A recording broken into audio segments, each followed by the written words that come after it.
Herzlich willkommen, liebe Leute, zum neuesten Brack.ch Stream. Heute wieder mit mir, ich habe es euch versprochen, in einer Woche sehen wir uns wieder. Und wir spielen heute wieder zusammen ein bisschen Lego spielen. Und zwar gehen wir weiter mit unserem Tallneck. Dort sind wir ja letztes Mal ein bisschen fast ans Ende gekommen von unserem Basebau, wo nachher unser Tallneck drauf steht. Und ich hoffe, ihr freut euch ebenso drauf, wie ich mich auf euch, mit euch heute ein bisschen gemütlich da zu klötzeln, ein bisschen Musik hören, ein bisschen zu reden und schön im Mittag rein zu schippern. Darum, ich würde sagen, machen kurz ein Recap, was haben wir letztes Mal gemacht. Wir haben angefangen mit der Alloy, wo wir hier zusammen gebaut haben, und dann ein bisschen Sentry. Ich bin mir noch nicht sicher, ob der wirklich Sentry heisst. Falls ihr das wisst, könnt ihr das ja vielleicht sagen, wie der genau heisst. Hey Steffi, salut, grüß dich. Grüezi Bionic, schön bist du dabei. Wir haben letztes Mal noch das wunderschöne russische Burger-Ei haben wir noch gemacht, plus die Base. Dort sind wir jetzt relativ weit schon. Fast fertig auch. Ich habe nämlich kurz in unsere Anleitung hineingespienzelt. Kann man noch ein bisschen schieben. Das Regal sieht. Ja, natürlich. Liebe Steffi, sicher. So, besser. Sieht ein bisschen schöner aus, hast du recht. Ja, auch in dem Büro gibt es manchmal Sachen, die man lieber nicht sehen. Ja. So, also, ich schalte mal über in unser tolles Lego-Setup. Wir haben auch ein bisschen mit den Farben noch gespielt. Ihr solltet es jetzt ein bisschen besser sehen, falls ihr irgendwo etwas habt, was zu tun hat mit, wie soll ich sagen, mit der Lautstärke oder mit dem Bild. Sagt mir es, dann kann ich das sicher schön einstellen. Tazrian, salut, grüß dich, schön bist du dabei. So, wo sind wir gewesen? Wir sind hier, wir haben das Bäumchen fertig gemacht und wir gehen jetzt über und machen so etwas, was aussieht wie Bambusstecken, nehme ich mal an. Und ich habe da schon mal was vorbereitet.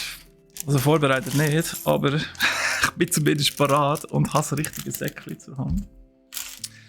So, mal schauen, ob wir alles da beieinander haben und das so schön zusammenbringen. Ja, okay, also. Let's go. Wie geht's euch? Alle Zwerge, gesund und munter? Sind ihr beim Arbeiten? Sind ihr schon beim Mittag? Wir machen heute übrigens den Stream auch ein bisschen länger, sodass die vielleicht erst um 12 Uhr kommen oder wenn ihr ein bisschen länger dran sind, könnt ihr bis um 1 Uhr zuschauen. Damit ihr schön einen gemütlichen Donnerstag habt mit mir. Hoffentlich. Ich hoffe natürlich auch, dass ich das mal ein bisschen schneller vorankomme und ein bisschen weniger Fehler mache beim Zusammenbauen. Aber kann ich nichts versprechen, oder? Bist ein bisschen am Lurken, voll okay. Für das ist der Stream auch da, voll easy. Aber schön bist du bei uns, Bionic. Noch am Arbeiten und nebenzu ein bisschen konsumieren. In dem Fall bist du aber logischerweise in einem Büro. Oder hast das Handy an auf der Baustelle und mich hört man jetzt über 3 Etagen bei einem Neubau irgendwo etwas erzählen, oder wie?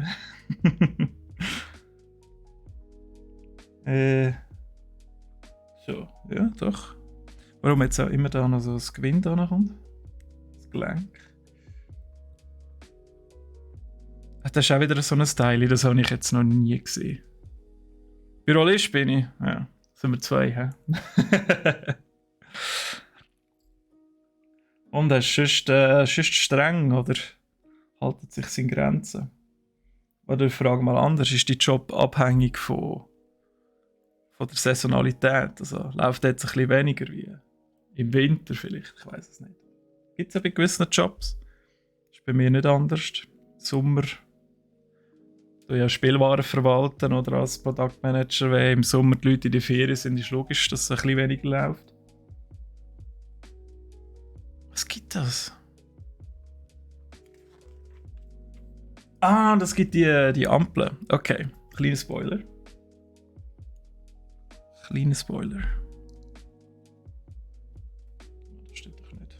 So.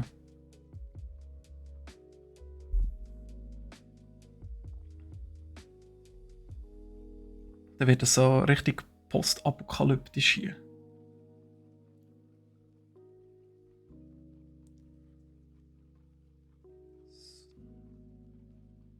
Und es jetzt noch schön hebt. Ja, jetzt hebt's. Voll cool. Ich finde postapokalyptische Settings finde ich schon sehr interessant. Also in den letzten Jahren in der Gaming-Szene sind die natürlich mega beliebt worden. Und sie geben halt ein bisschen schöpferische Freiheiten, weil ja, jeder kann selber entscheiden, wie das aussieht, wenn mal die Welt untergegangen ist, oder? So. Und jetzt kommt auch unser cooles Kabel da dazu. Ich habe mich nämlich schon gefragt, für was das ist. Aber unsere Ampel hier, die wahrscheinlich eigentlich nicht funktioniert, kommt jetzt da noch so das Kabel über. Und... jetzt habe ich den am falschen Ort angemacht. Drehen wir das mal schön da. Da hinten muss nicht das Kabel an.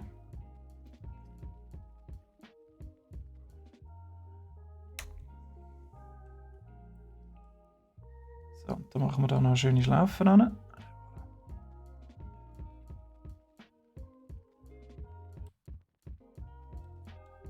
Yeah! Das sieht doch richtig cool aus. Jetzt haben wir da unsere Ampel. Wäre jetzt natürlich noch toll, wenn man da könnte das irgendwie noch ausleuchten. Dass es so ein bisschen flackert oder so, das wäre noch lässig.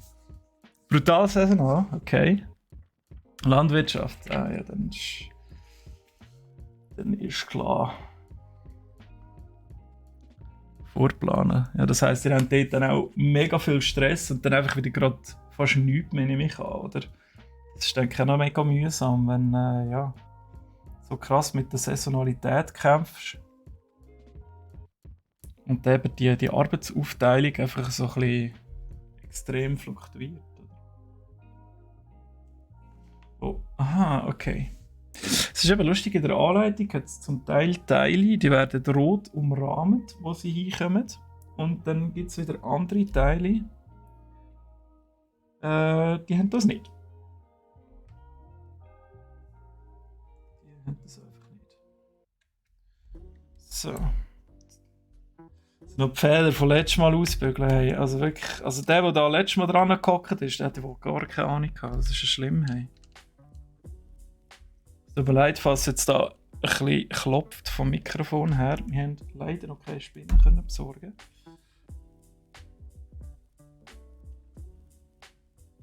So, jetzt bin ich da eins über. Und jetzt sollte das eigentlich da anpassen, oder?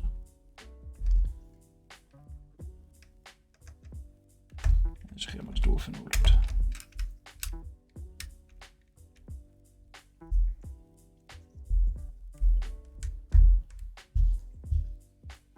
So, einmal hier das Pflänzchen und da oben noch das Pflänzchen. So, schön. Und jetzt gibt es noch ein bisschen Blümchen. Rote, grüne, gelbe. 6. Ah, das sind immer 2 von denen. Okay. Ciao Laurendin, schön am Lurken. Freut mich, dass du dabei bist. In 2 Wochen gehst du in die Ferien? Ja gut, aber dann geht die Arbeit auch ein bisschen einfacher vorbei, oder? Dann weisst du, jetzt wird es nochmal richtig mühsam und dann ist wieder die Welt in Ordnung. Gehst du weit weg oder bleibst du daheim, ein bisschen Balkonien?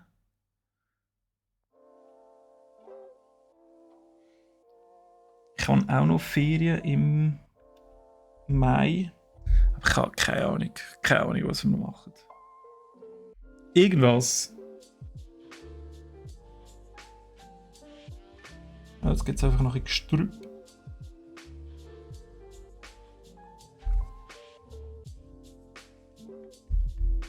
So viel Deko. Also ich hoffe, wenn der Tannenberg mal fertig ist, bringe ich den noch wieder drauf.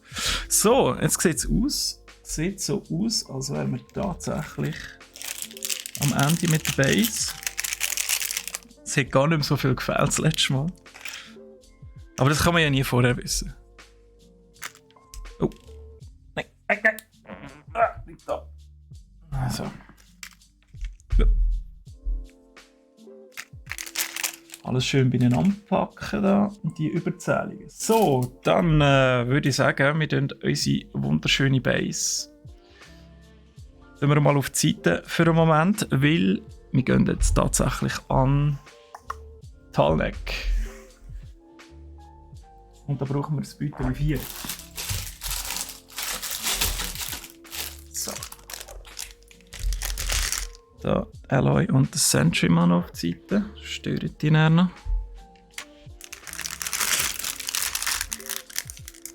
Ah, Wochenstrand. Bionic, du machst mich schon ein bisschen neidisch auf dein Leben.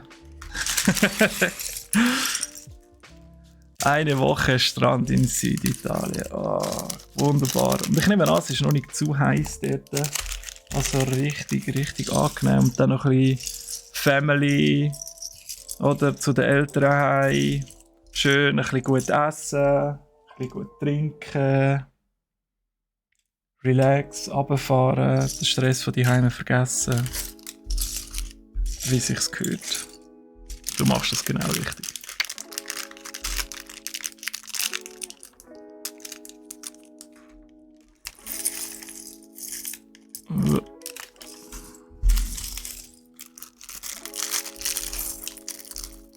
Ich frage mich immer, warum die so aufteilen. Aber wahrscheinlich können wir die von verschiedenen kleinen Laufbändern, die verschiedene Grössen von Teilen machen und die dann dort abpacken.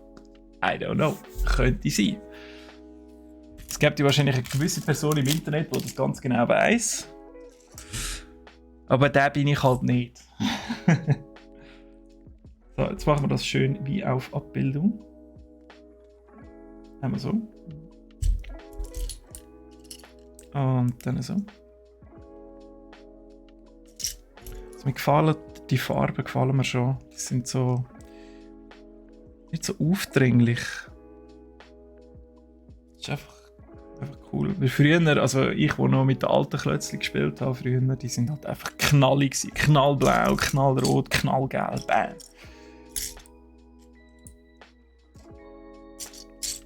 Ich schaue den falschen da. So.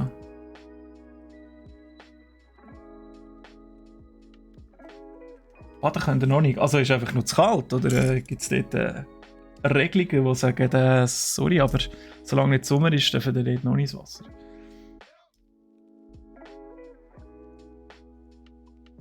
Es gibt so etwas wie ein Gelenk da. Also wahrscheinlich kommt da nachher einer von den Füßen rein oder so, nehme ich an. Aber 28 Grad, das tönt perfekt. Ich finde, es gibt so eine Schwelle, die mega angenehm ist. Die ist bei mir so bei 5, 26 Grad. 28 tue ich jetzt auch noch akzeptieren. Aber sobald es 30 Grad und mehr wird, wo sich mega viele Leute darauf freuen, immer, für mich ist es einfach nein. Ist doch 5, 6, 28 ist doch gut. Die könnte man hören. Dann hast du es auch noch schön gemütlich am Tag durch und am Abend auch. Aber dann ist es nicht so tagsdurch, wo du fast verschmacht ist und einfach zweimal am Tag musst du das T-Shirt wechseln, weil du das Gefühl hast, ja, also so kann ich nicht unter die Leute. Oder wenn du am Arbeiten bist, draussen, dass du fast am Abnippeln bist. Und wenn du drinnen schaffst und hast keine Klimaanlage, dann bist du auch fast am Abnippeln. Also ich freue mich extrem auf den Stream im Sommer mit euch hier im Büro. Und es wird einfach etwa 50 Grad. Also schön ein bisschen, wir machen dann einen Sauna-Stream daraus, würde ich sagen.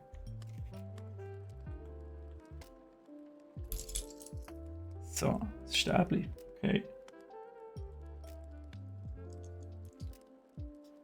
Ich muss es da ein bisschen weiterführen haben, sonst seht ihr gar nicht, was ich da zusammen will.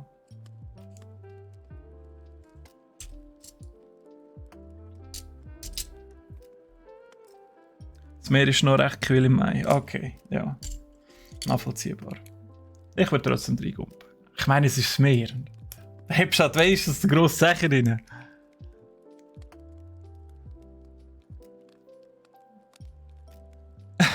Okay. Okay. Verstehe die beiden auch nicht. Muss ja auch niemand, der will. Ja, wir haben eine Klimaanlage. Das stimmt. Aber es haben nicht alle eine. Ich habe auch nicht immer eine gehabt. Also das Schlimmste war damals, als ich vor der Schule noch in einem Restaurant im Service gearbeitet habe. Mit Krawatte, mit Schürzen, mit einem langen Hömbli, lange Anzugshosen und dann 38 Grad im Schatten gefühlt.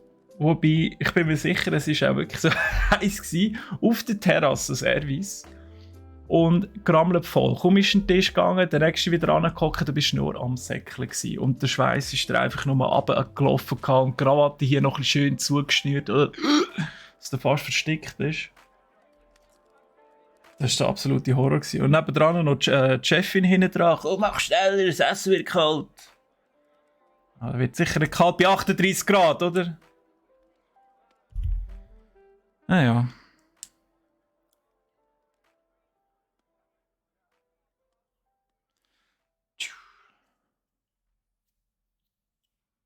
Jeder will eine andere Temperatur. Ja. Es ist kein Wunschkonzert.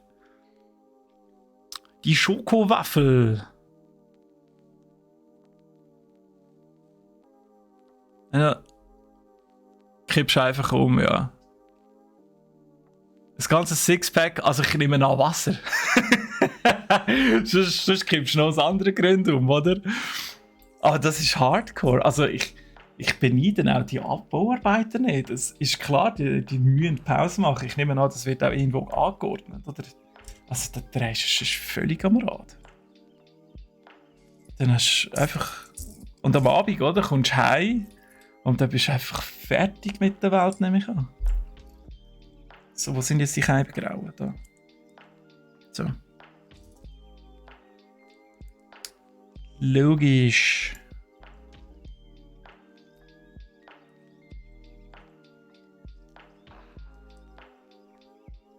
Also es ist ja so lustig, das Album zusammenzubauen. Also früher sind die Bausätze relativ straightforward gewesen. Und du hast gewusst, an was du baust. Ich habe keine Ahnung, an was ich baue jetzt. Also wahrscheinlich gibt es irgendwie den Rumpf, eine Vermutung, aber vielleicht gibt es etwas komplett anderes. Vielleicht gibt es einen Helikopter oder so, wo noch dazu... Wir werden es herausfinden.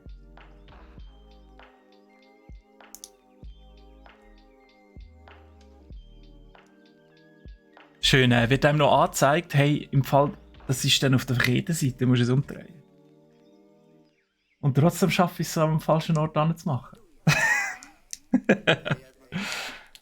Also, das ist schlimm, ey.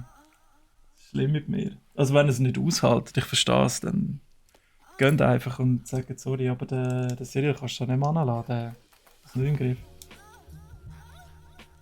Das ist eine Schande für die Klemmbausteine-Gilde.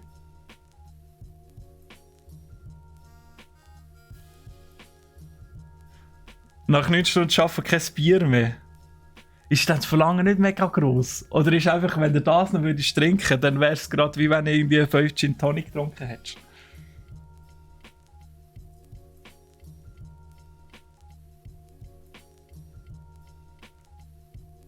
Ah, da kommen jetzt auch da die Gewindeteile dran. Da.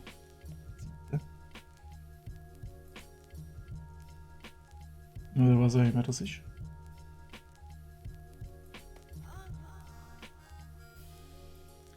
Ja, big respect. Und nachher im Sommer frieren sie. Also, übelst, oder? Du kannst die aber manchmal, je nachdem welche Temperatur es hat, noch so dick einpacken. Und gut, du schaffst zwar noch ein bisschen, aber in der Mittagspause bist du dann wieder am Abfahren geschwind, oder? Frühst du wahrscheinlich richtig das Hinterteil an, oder?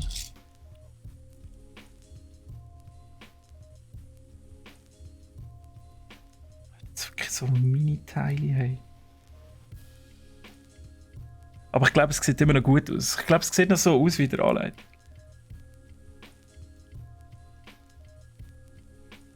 wir das irgendwie zusammen machen. Aber da fehlt doch noch etwas vom anderen. Ah, ich habe da die Schulterteile oder was, das ist noch nicht dran.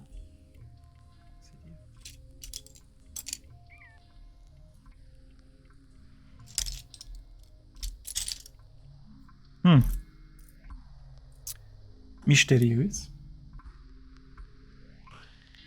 Also ja, sonst nie nicht verbaut. Ah, da ist es. Okay. Und das zweite.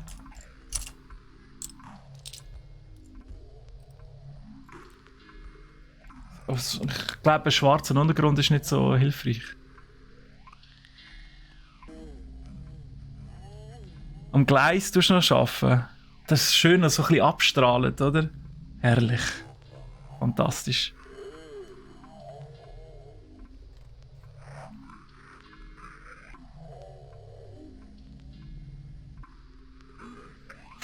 Da musst du dich noch so konzentrieren bei diesen kleinen Teilen, oder wie? Dass der Schweiß richtig aus dem Kopf rausdrückt. Gut, also das sieht fertig aus für den Moment.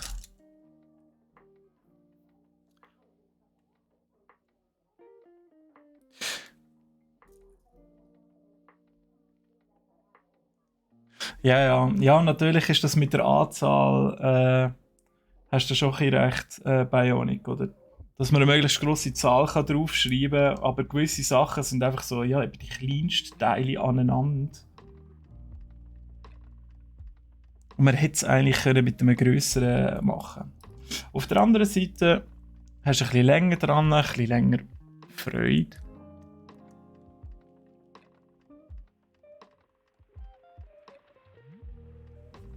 So, okay. Jetzt brauchen wir die kleinen Schulterchen. Das sind also Teile, die habe ich noch nie gesehen. Hey.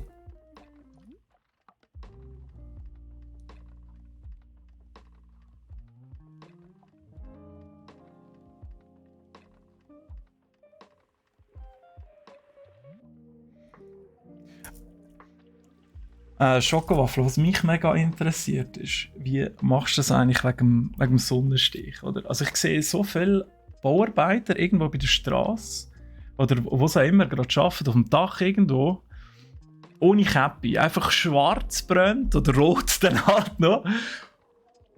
Und ja, du kannst es schon saufen, aber irgendwann bist du doch völlig durch. Oder gewöhnt man sich da einig dran, oder wie läuft das?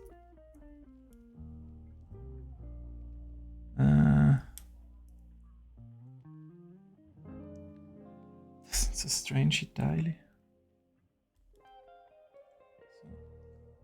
Okay, einmal.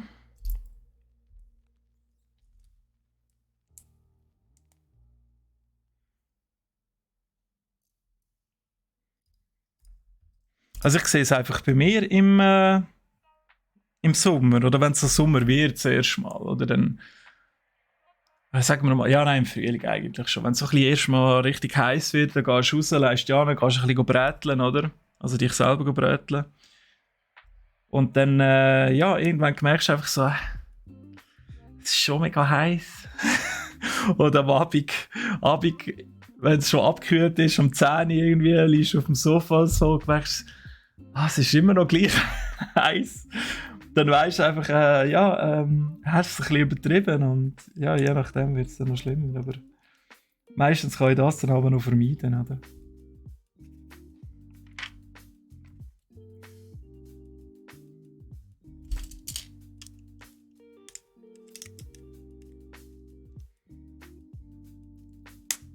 Hey, Stacklove. Danke vielmals, dir auch ein ganz schönes Tagli. Or have a nice day, thank you. Schön, dass du vorbeigeschaut hast oder immer noch tust.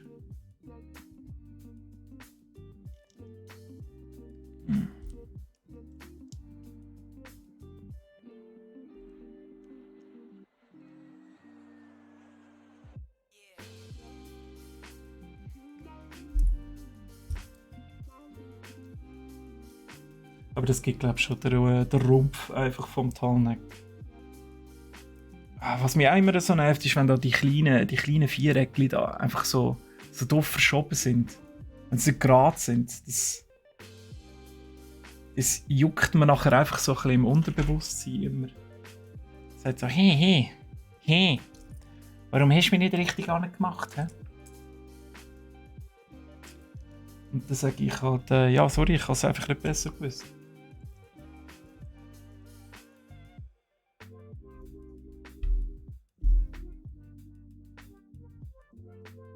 Ja, da. Ich denke, da fehlt etwas.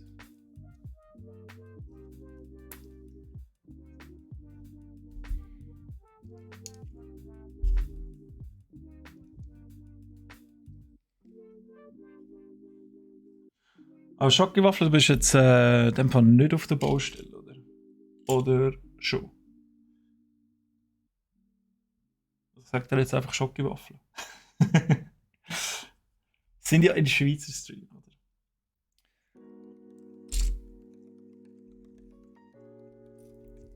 Ein eckiger.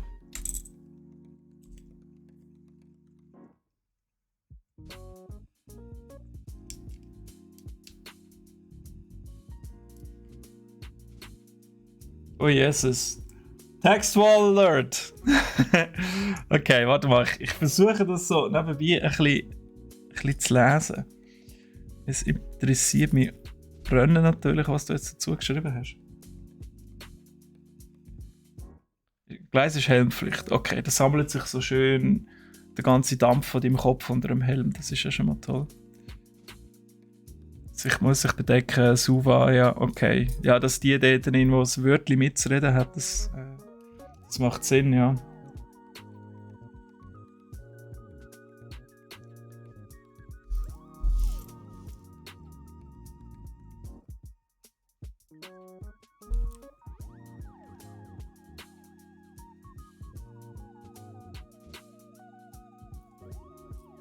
Ja, das nasses Tuch, das ist natürlich gäbig. 10 Minuten in Schatten. Ja, wenn es dann Schatten hat bei dem Gleis, wo du bist. Also du dann vielleicht noch so Zelt aufbauen oder so. Oder das tönt nach einem Job, der einfach knochenhart ist, ja. Also ziehe echt meinen Hut von Leuten wie dir, die das machen. Dass wir ein bisschen im Zügel hocken im Klimatisierten, oder? Also ich fahre selten Zug, aber es gibt ja genug. Wow, jetzt gibt es glaube ich noch Zylinder. Hey. Mega! Ich habe nicht gewusst, dass der Tal nicht Zylinder hat. Aber ich finde es echt cool.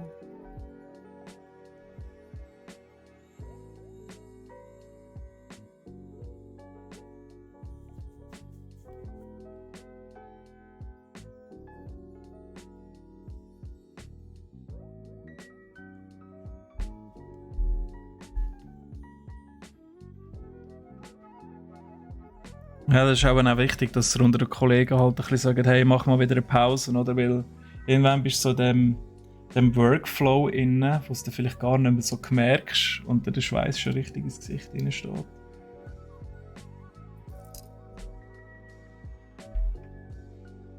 Aber mal eine Frage in die Runde rein. Habt ihr lieber Winter oder Sommer? Wir tun jetzt extra mal Frühling und Herbst exkludieren.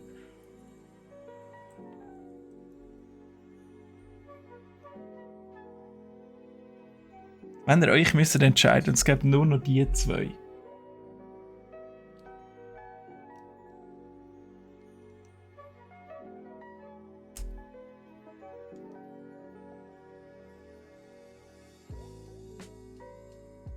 Jetzt wird da die kleine Schanze da, wo ist die? Ah. Sieht witzig aus.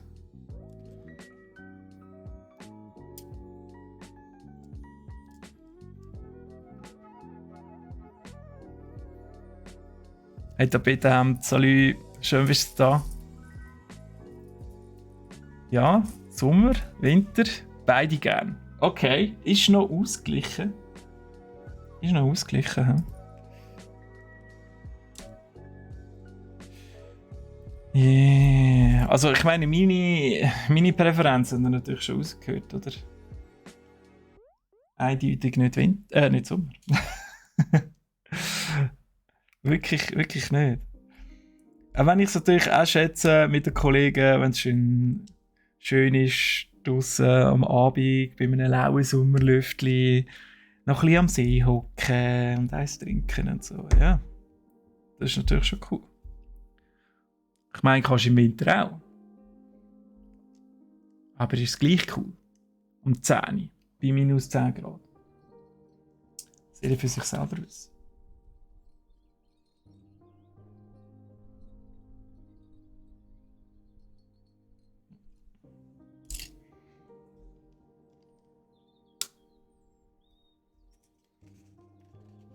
Aber ja, bei der Schokowaffel verstehe ich es. Bei Janik heute im lieber Winter. Ja, stimmt. Es ist wirklich nicht so kalt wie früher. Also meine Großmutter, Achtung, hat noch erzählt, damals Zürich Affoltern. Die haben noch können aus dem ersten Stock raus bei ihrer Wohnung mit der Ski rausfahren. Aus dem ersten Stock, nicht aus dem EG. Also könnt ihr euch selber vorstellen, wie viel Schnee das es dort hatte. Mehr als genug. Und ja, heute im Flachland siehst du gerade gar keinen Schnee mehr. Ich meine, wenn ich mal Kind habe, die werden schlitteln, keine Ahnung, da musst du mit denen schon richtige Berge rauf. Da kannst du nicht sagen, ja, gehst da beim Nachbarsbauer, der hat da noch so einen kleinen Hügel, kannst du dort ein bisschen schlitteln. Nein. Da musst du zuerst 3 Stunden Auto fahren. Dass dein kleine Kind ein bisschen schlitteln kann. Das Leben ist knallhart.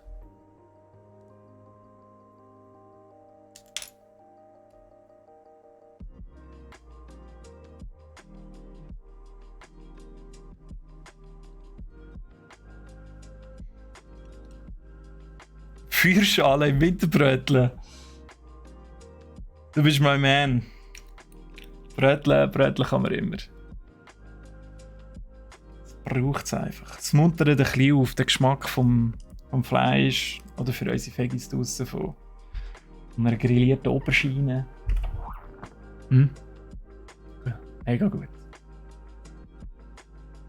Die Grillsaison ist ja sowieso eröffnet.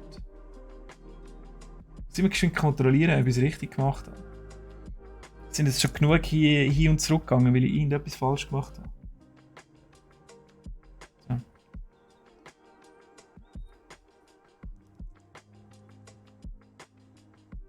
Vom offenen Feuer noch das Fondue. Das habe ich erst einmal gemacht auf dem offenen Feuer.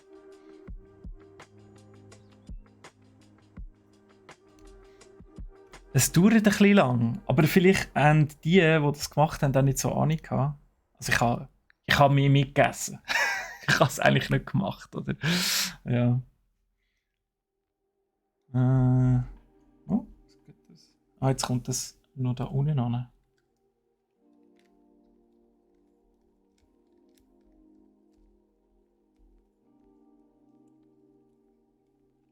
Fancy. Sieht schon wieder so burgermäßig aus.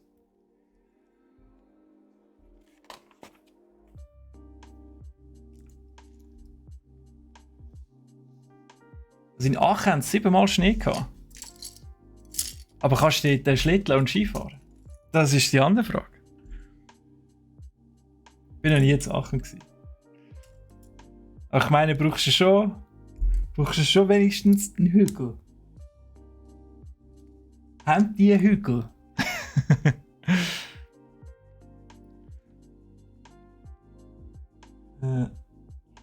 So ablecken.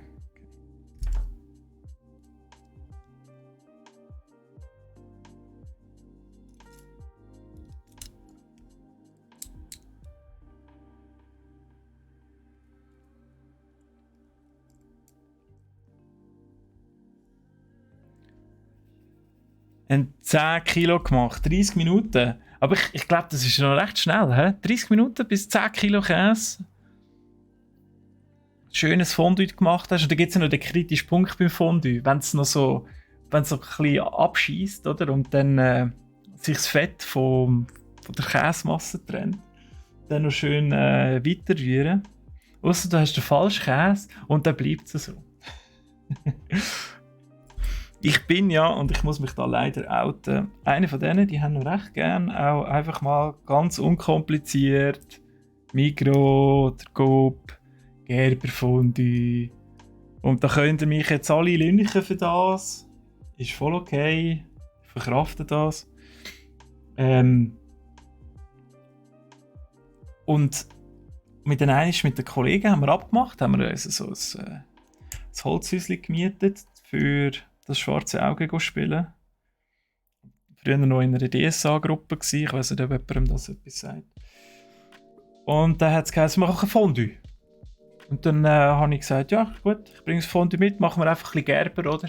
Easy peasy, Beutel auf, rein, ist gut. Und dann hat unser Spielleiter gesagt, nein. Also wenn du mit dem kommst, dann musst du gar nicht erst antraben. Weißt du was, ich besorge es. Und jetzt brauchen wir noch das Klebi. Und dann, dann hat er halt den Käse besorgt. Irgendwie, keine Ahnung, Matti, Waschere und irgendwas. Von seiner Dorfkäse. Mega. Mega ist es. Und ja, der Keib ist natürlich abgeschissen. Und ist nichts Gescheites daraus geworden. Und dann haben wir wirklich etwa eine halbe Stunde gerührt. Und es ist einfach nicht besser geworden. Und ich habe am Schluss noch so gesagt, ja, hätte der Angescheider das Gerberfondue genommen, oder? Dann hätte er wenigstens etwas zu fuden. Ja, dann hat es halt nur doofes Brot gegeben, nichts sonst. Aachen ist flach zum Schlitteln. Ja, wie siehst du. Da musst du ja auch nicht dorthin, auch wenn es schneit.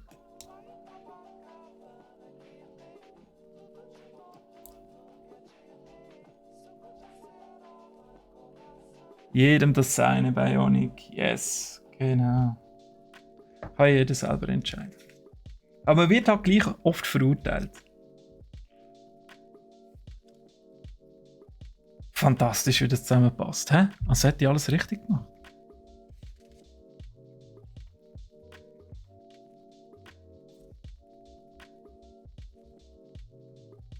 Schon wieder ein Klebi. Gut. Sexy.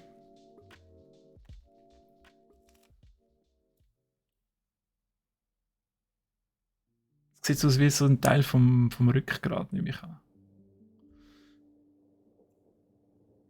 Könnte sein.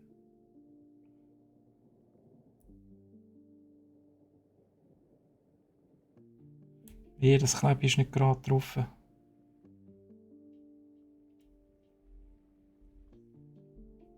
So. Rein damit. Jetzt hat das da so ein bewegliches Teil da. Von diesen Rückenplatten, wie er es hat. Der Tallneck oder der Langhals, wie er es ja heisst. Im Deutschen eingedeutscht.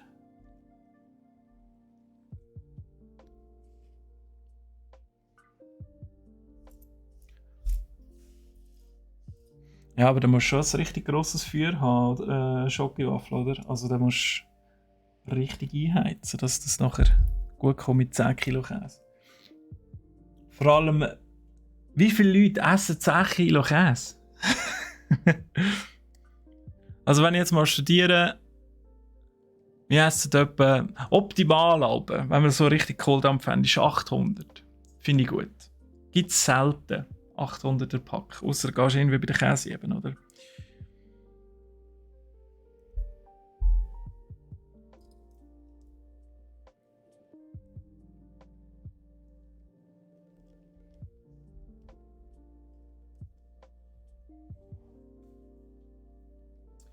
Und schon wieder eins.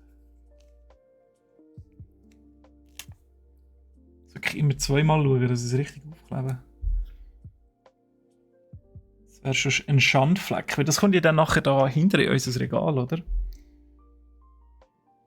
Und da unsere Gamer-Streamer brack.ch, die würden mich dann auch teeren und federn. 25. Wow, Käseparty.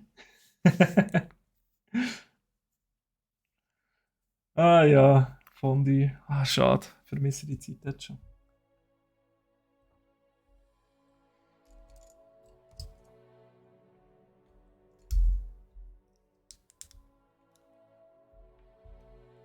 Ah, jetzt gibt es so eine Art Flügel. Aber er hat ja gar keinen.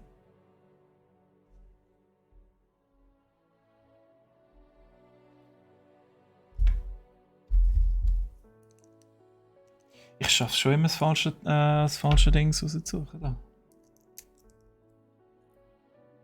Also ich bin früher in Geometrie wirklich gut gewesen, das können wir glauben. Aber ja, wahrscheinlich glaubt es jetzt auch niemand mehr.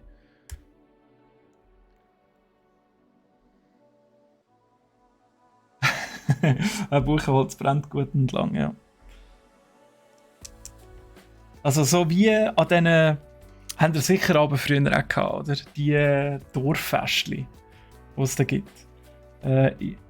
Irgendwo in den Turnhallen oder so. Und dann ist immer einer, woher auch immer der kam, ist immer einer draussen, der hat entweder Safran-Risotto gemacht oder Paella. Also das war bei uns so. Anstatt mal so mit Speck, Gulasch, Ravioli. Hat es nicht gegeben. Also ich sage ja nichts gegen Paella, aber in der Schweiz.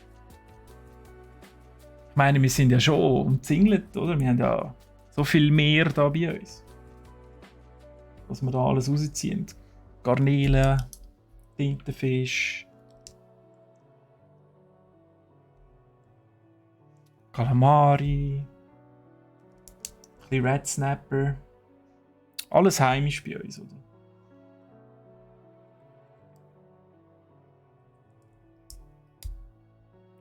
Fondue Chinoise, auch wieder in der gleichen Dimension.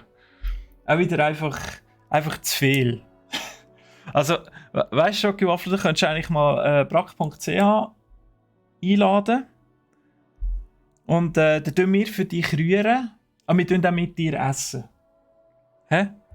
Und dann machen wir dort eine lustige Käseparty. Oder Fondue Chinoise, meinetwegen.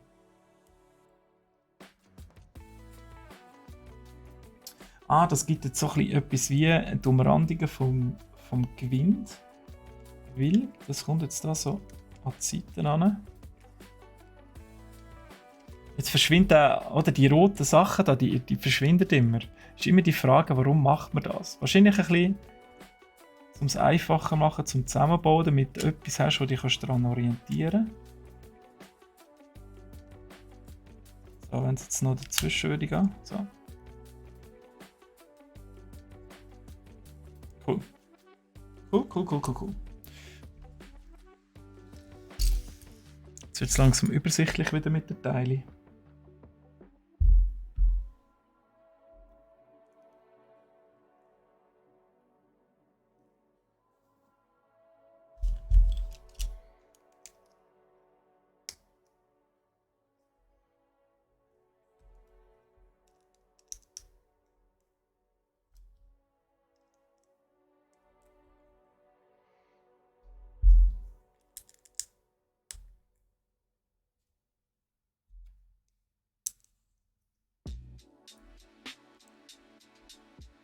Es wird jetzt schon richtig heiß hier im Büro. Ich bin natürlich ein Löli und lege noch einen Pulli an, oder? Und nachher mal schön abziehen.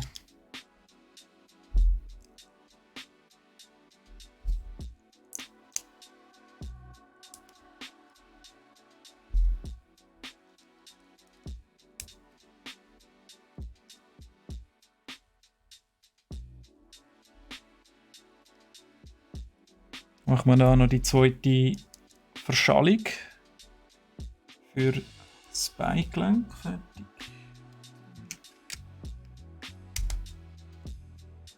Das wird langsam richtig massiv. He? Also der ist nachher 34 cm groß, seit die Verpackung.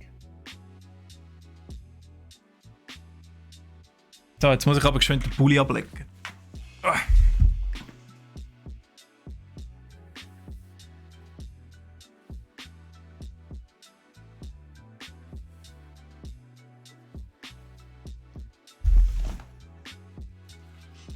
fange ich noch an, die Lego-Teile hier zusammenschmelzen. Das wollen wir ja alle nicht. Hast du den geschafft? Okay. Ja, dann kannst du ungeniert mal reinkommen, soll ich sagen. Wir haben ja unten dran noch so einen Abholschalter. Für die Leute, die eben näher bei Megenwil sind, näher als bei Willisau, da kannst du dir schön da bestellen.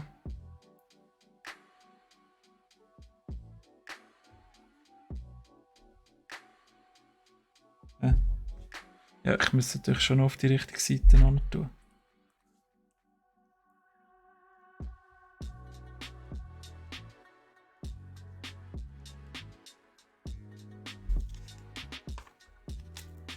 Oh, das nächste Beutel. Heute kommen wir schnell voran. He? Also heute mache ich es richtig gut, finde ich. Darf man sich auch mal selber auf die Schulter klopfen. Das ist echt Selbstbewusstsein.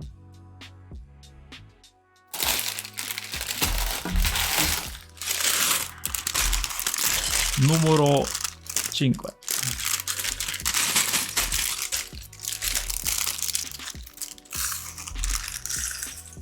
Oder haben wir auch wieder ganz fancy Teile drin. In Gold. Ich weiss jetzt nicht, wie viele auf beim Goldsammler dafür bekommen. Wahrscheinlich nicht so viel. Aber es sieht auf jeden Fall fancy aus. Und wir haben noch so Klingen da drin. Mega. Also Päckchen 5. Favorite bis jetzt. Absolute Favorit von mir. Grau, Gold, Schwarz, Weiß ist so eine mega coole Kombi. Das feiere ich.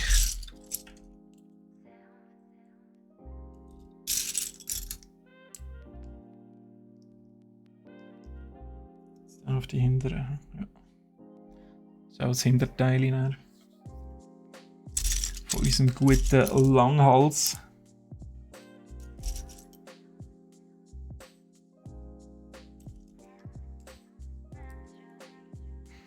Ja gut, du hast genug zu tun, Schokiwaffel, ich sehe es. Du hast einfach immer genug zu tun. Aber sonst, wir haben einen mega guten Bäck. Oh, Mensa ist auch gut. Mensa ist auch gut, kann man sagen. Kann man auch extern essen. Ich bin heute auch ein bisschen schlauer geworden als das letzte Mal. Ich habe schon etwas gegessen. Nicht jetzt richtig zum Mittag, aber bis am 1 müsst ihr euch wirklich keine Sorgen machen. Bis am 1 bin ich da. Habt überhaupt keinen Stress.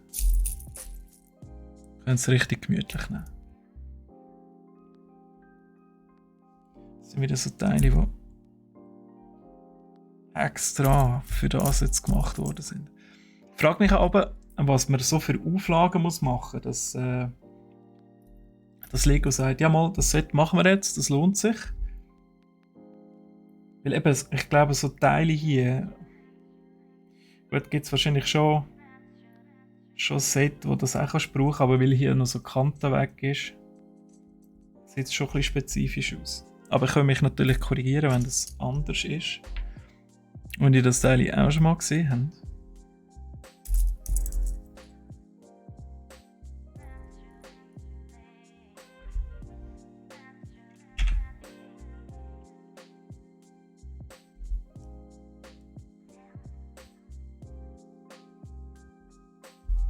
Kommen andere Bahnhöfe dran. Ah, du bist so gutherzig.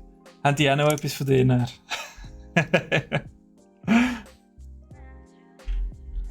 Lass sie nicht verrotten und irgendwo in den 90er stecken. Es passiert nie mehr etwas dran dort.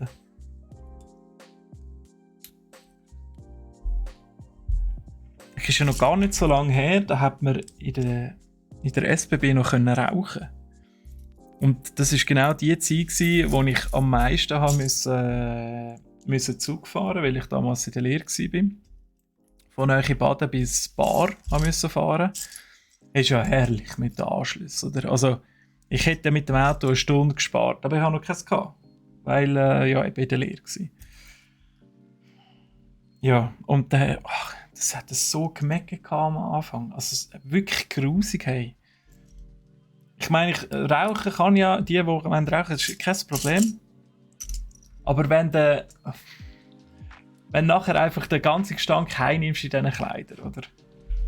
Und einfach nicht kannst ausweichen und es stinkt dir. Wortwörtlich stinkt es dir einfach. Ja, sorry. Aber sie haben es dann zum Glück mal noch gemerkt und gesagt, so, jetzt nehmen wir euch das Feuerzeug weg. Es wird keine Ziege mehr angezündet da drinnen. Und er war angenehm. Dann ist einfach für die nächsten Monate hat es einfach grusig gemeckert gehabt, immer noch in diesen Zügen. Weil ja, der Gestank hat sich eingebrannt in das ganze Polster, das hast du nicht rausgebracht. Bis dann einmal die neuen Züge gekommen sind. Dann ist der gut. Und ja, es ist krass, wie sich das in den letzten Jahren entwickelt hat. Zuerst haben sie so Zonen gemacht für zum Rauchen und jetzt kannst du glaub, gar nicht mehr. Also korrigiert mich, wenn ich falsch liege.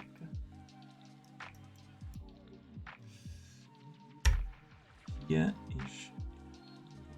unten dran noch ein graues Teil. Sag doch das.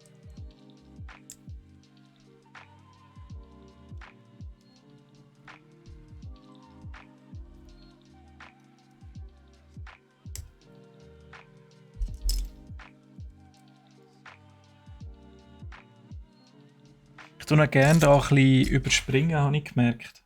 Da bin ich sehr anfällig dafür. Dass ich da einfach so ein bisschen skippe und dann nochmal so, ich hätte vorher noch etwas machen müssen. Das ist einfach die Vorfreude. Jetzt brauche ich aber so einen kleinen... Oh, das ist der...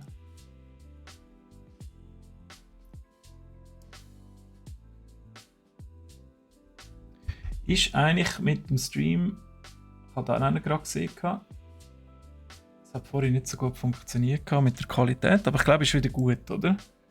Weil wir haben jetzt auf das Mal die Auflösung aufgeschraubt. Darum muss natürlich eine größere Datenmenge verarbeitet werden. So, und jetzt kommt da der Rucksack da hinten an.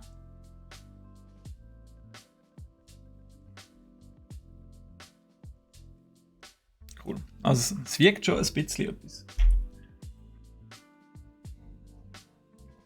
Und dann haben wir so ein bisschen Verschalung dran.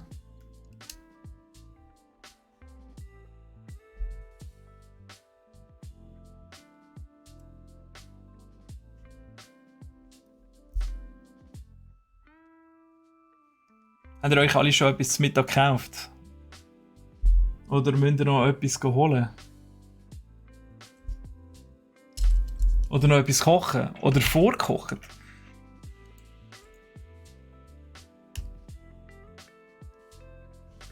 Ich finde, vorkochen bemühe ich mich immer. Es wäre aber noch gäbig. Aber ich habe es mit der Menge noch nicht so drin. Weil, wenn ich vorkoche, dann koche ich meistens zu viel für einmal vor, aber zu wenig für zweimal. Also ist es dann doch in einmal. Hey Troy, ciao. Musst du noch bestellen? Ja gut, also. Wenn du kannst bestellen, dann bist du ja privilegiert.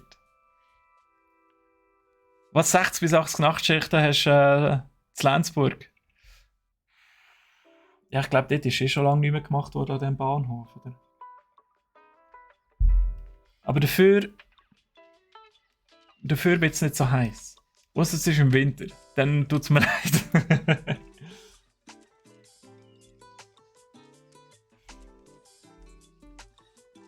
So.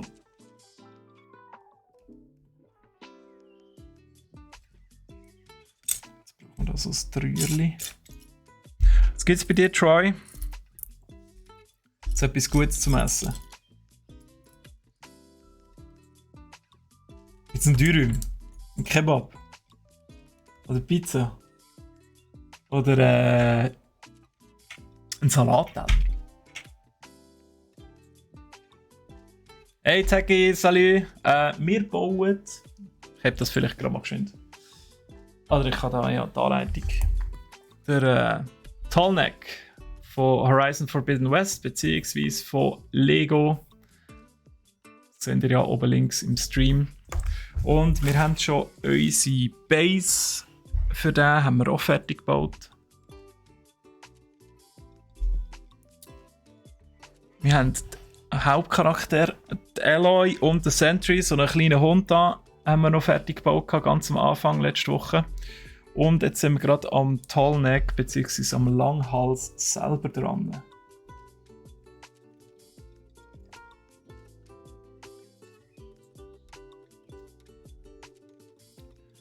Pizza Calzone, ja, perfetto.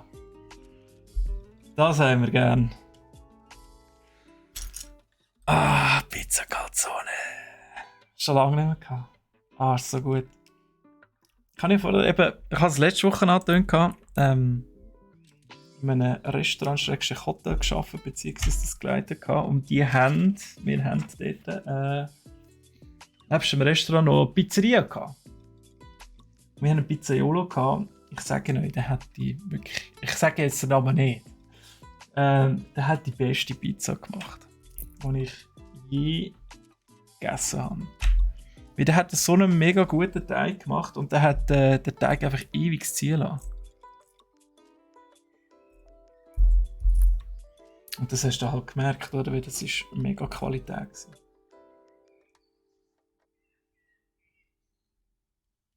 Das ist wieder so feine Arbeit da.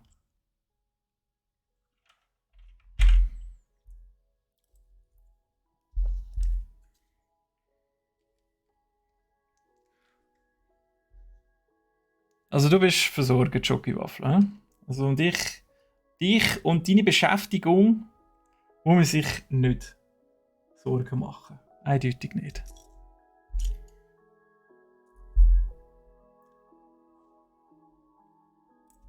Ja, das ist jetzt... Nein. Das ist es nicht. Die Kleinen wieder da. Ja. Das sieht schon futuristisch fancy aus.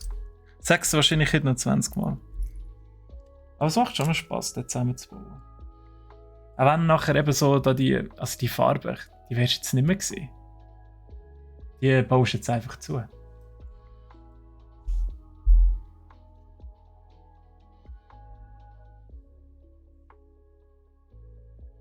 Und jetzt müssen wir oben noch die erste Rückenklappe machen, so wie das aussieht. Mit dem speziellen Teil hier.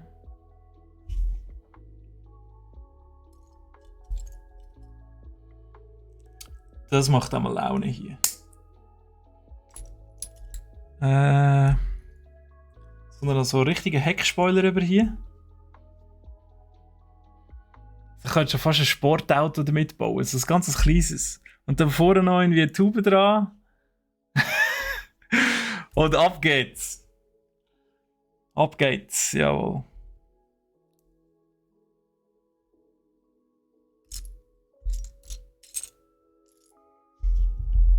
Jetzt brauche ich noch einen Moment da. Also, auch wenn ich eine weisse Matte hätte, dann sehe ich die weißen Teile nicht.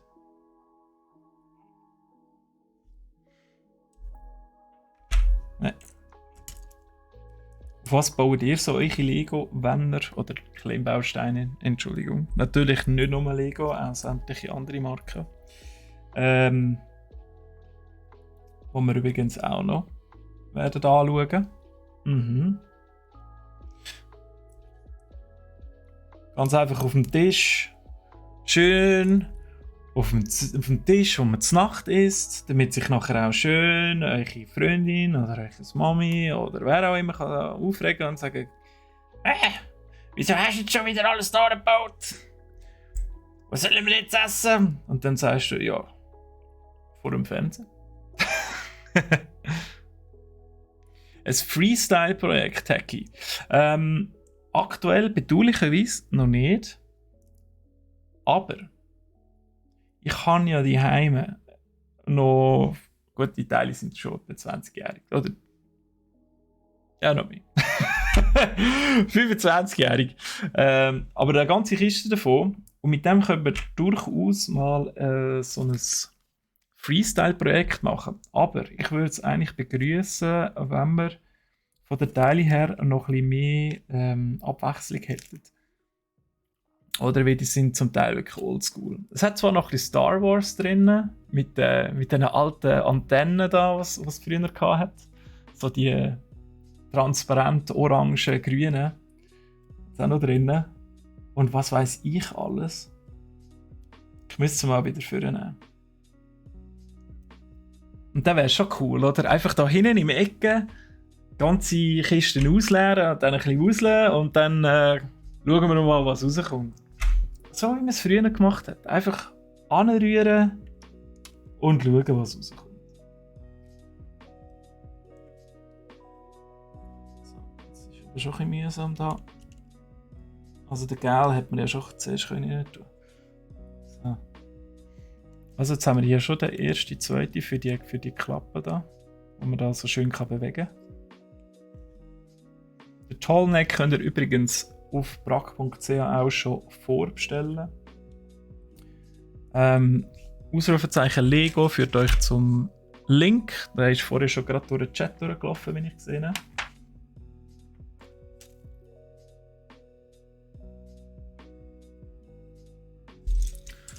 Oh, du schaffst mit dem Vater zusammen. Wie geht das so? Geht das gut? Schokowaffeln.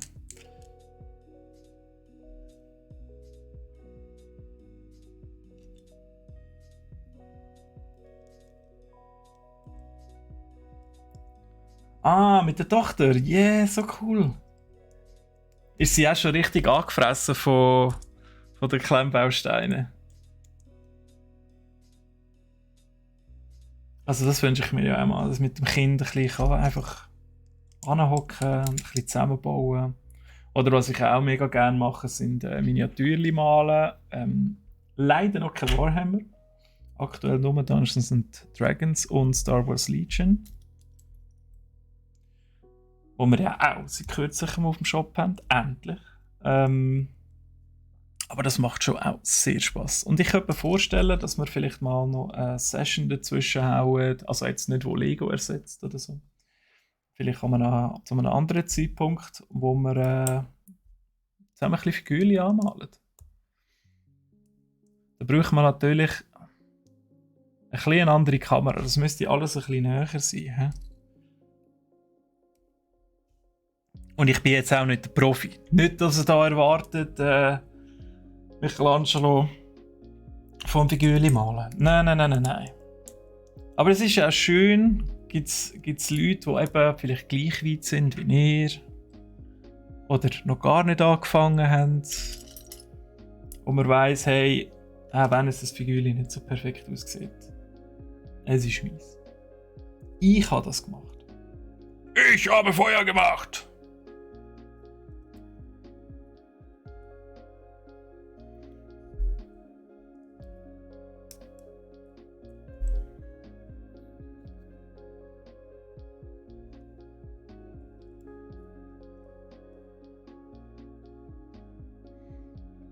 Ja, das klingt eigentlich noch recht harmonisch zwischen dir und dem Vater, wenn ihr euch so cool könnt ergänzen. Hey Troy, guten und Taki auch guten. Ah, Schokiwaffel, du bist gegangen. Sorry, jetzt sehe ich es erst. Ja, in dem Fall einen guten. Und allen anderen natürlich, die jetzt etwas zwischen die Kiemen bekommen. Geniessen es. Lassen wir etwas übrig.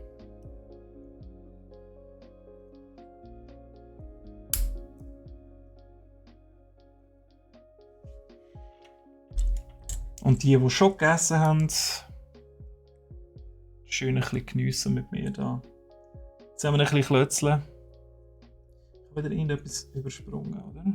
Also da stimmt es noch. Gut. Dann brauchen wir 2 der.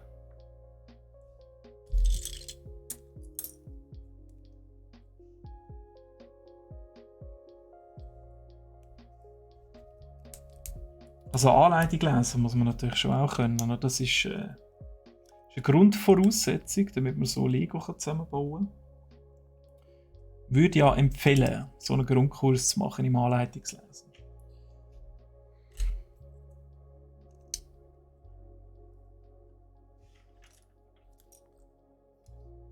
Dann vorbei, Janik, schön bist du da gewesen, wünsche dir einen guten. Vielleicht sieht man sich nachher nochmal. Ich bin noch bis am 1 da, was reinpasst. Und sonst sehen wir uns sicher nächste Woche wieder.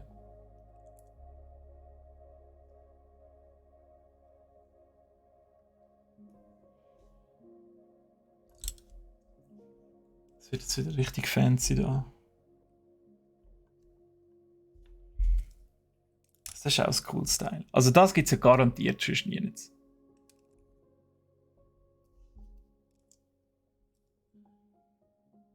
Eigens für den Tallneck gemacht. Aber ich verstehe es, oder? Ich meine, Giraffen sind schon cool. Und ein Roboter-Giraffe. Verspricht natürlich schon viel. Das ist schon wieder so ein schönes Ding.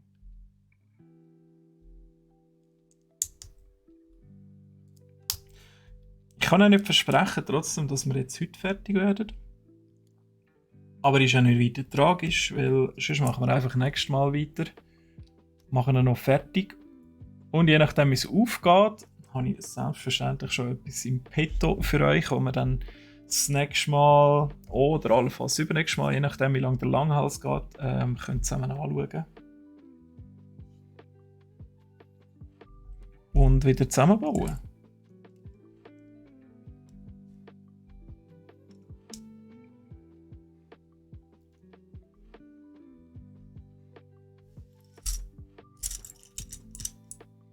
Ja, Grundkurs für die Anleitungen, gell? ich kann ihn einmal nicht machen, ich glaube, das sieht man.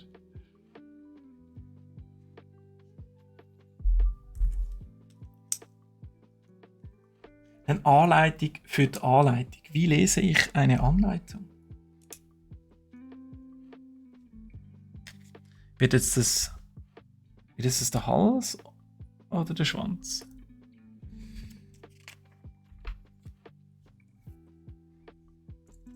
Die kenne ich auch noch, die Teile. Die sind früher, ich glaube vor allem bei dem Star Wars, Space Wars Zeug, nicht, ich sage jetzt extra Space Wars, nicht Star Wars, weil es hat ja auch noch so schüchtige Raumschiffe gegeben. Sind das vorher Kanonen gewesen und so. So simpel, aber hast du gerade gewusst, das sind Kanonen, das muss einfach da sein. Und hier sind sie es jetzt nicht. Also die Enttäuschung ist ein bisschen da, ist vorhanden. Ich merke mir schon.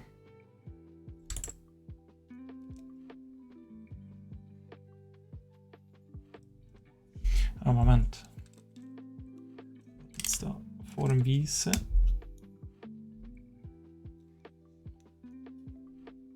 Schöne coole Abstufung hier.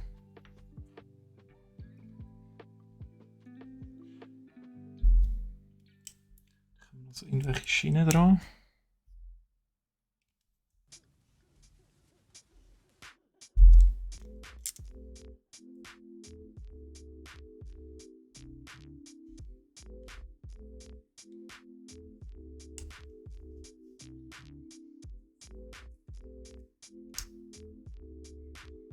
Da hat sie da auch noch die Knubbel auf der Seite. Für was die Knubbel sind.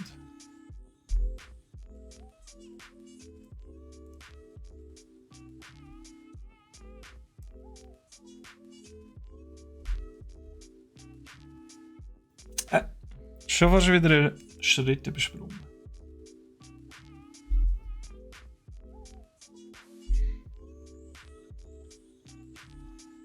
Also ich habe früher auch noch so ein bisschen die Fallerhäuschen zusammengebaut.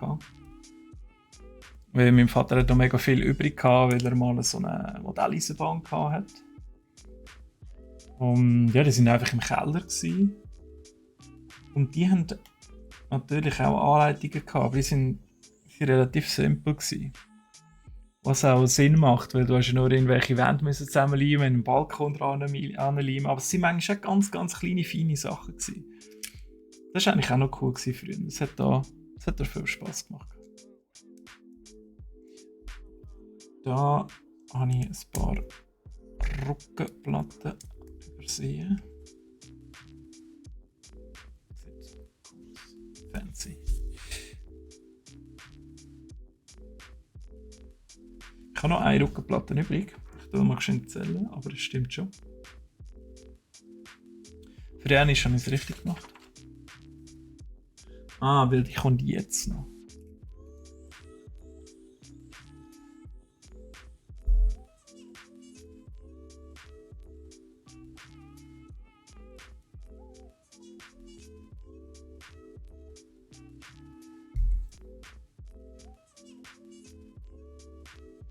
Ja, es ist effektiv nachher der Hals.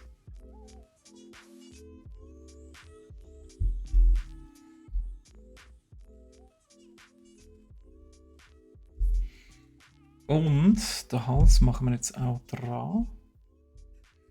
Da hat sie so schöne Löcher rein.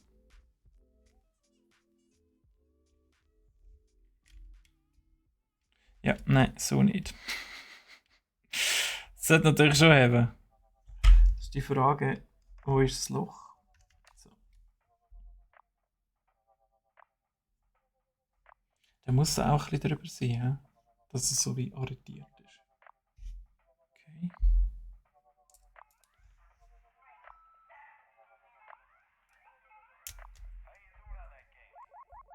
So, ich finde, jetzt sind wir recht ein Stück weitergekommen. Jetzt haben wir wahrscheinlich 4-mal Bein und dann ist noch der Kopf. Aber von so oben erkennt man eigentlich überhaupt nicht, was es ist. Ah, und die Klingen kommen jetzt natürlich noch. Oh, mega gut. Mega gut. Da haben wir endlich Verwendung für die goldigen Teile da. Und die goldigen Schwertli.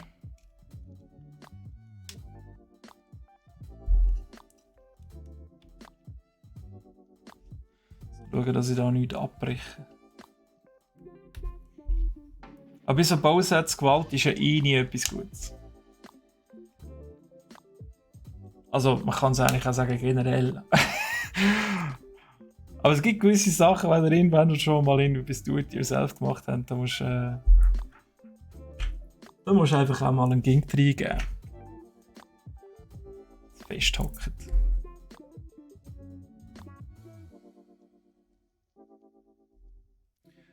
Ich kann jetzt eigentlich auch schon ein bisschen etwas erzählen über den Stream, über Pen and Paper, wo wir werden anschauen. Und zwar am 10. Mai startet der. Und die Zeit habe ich jetzt gerade nicht mehr im Kopf. Das Schlimmste, oder? Der heilige Stream, wann machen wir welche Zeit? Nein, wir tun natürlich noch in den Plan rein, dass ich heute nachschauen kann, wenn das Ganze stattfindet. Aber ich habe vor allem ein bisschen in die Thematik reingehen. Bin mir sicher von euch, es fehlt ein Schwert. Es fehlt ein Schwert. Ist es nicht euch Ernst? Ist es nicht euch Ernst?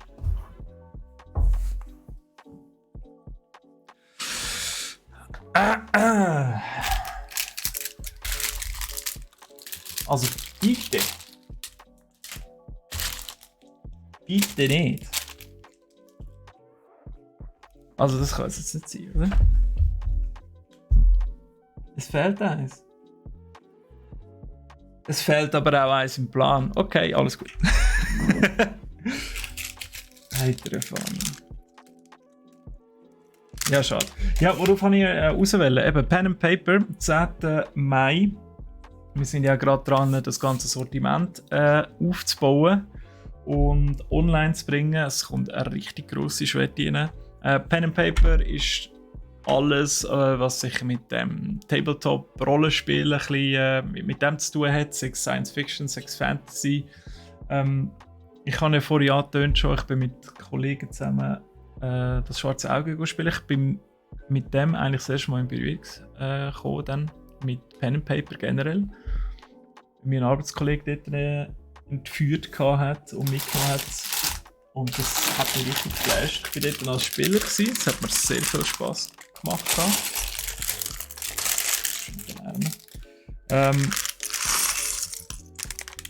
Aber irgendwann einmal sind wir dann halt so ein bisschen auseinanderdriftet, weil ja, ich bin noch etwas anderes arbeiten und sie sind halt dort geblieben. Und, ja, dann habe ich lange kein Pen and Paper mehr gespielt.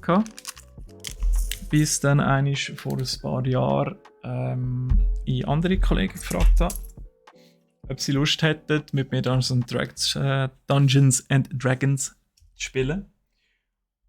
Und das hat geklappt und ist mega cool gewesen, ist es immer noch. Und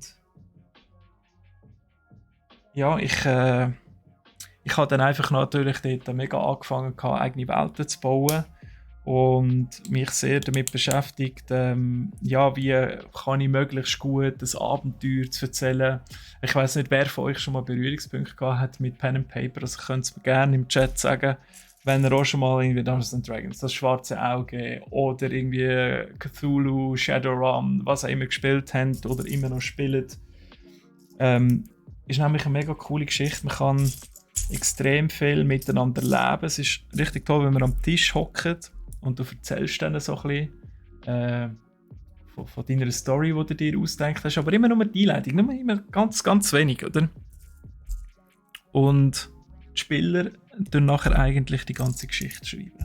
Und wir schauen das Ganze ein bisschen an, weil ja, ich habe jetzt doch schon einiges an Erfahrung gesammelt. Wie gesagt, auch am Schreiben selber. Das Buch. Und zwar von meiner Homebrew-Welt. Und wir werden ein bisschen schauen, was ist Pen and Paper, weil die einen von euch kennen das vielleicht noch gar nicht oder haben schon mal gehört, aber wissen nicht genau, was damit anfangen. Und dort werde ich versuchen, ein bisschen Licht ins Dunkle zu bringen. Irgendetwas nervt mich. Was sind die kleinen weißen Teile?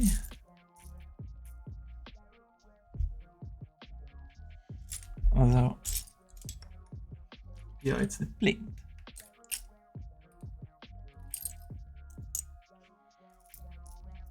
Mir fehlen da die kleinen. Die neben dem Gelben da. Ah nein, doch, ich bin doch blind. Das ist gut. Hat sich erledigt. Können wieder abhocken. Müssen nicht raus mit der Gabel und der Fackel. Alles gut. Ich kann einfach keine Anleitung lesen. Es hat so ausgesehen, wie wenn es ein grosses ist, nicht so eins mit so einer Ecke drin.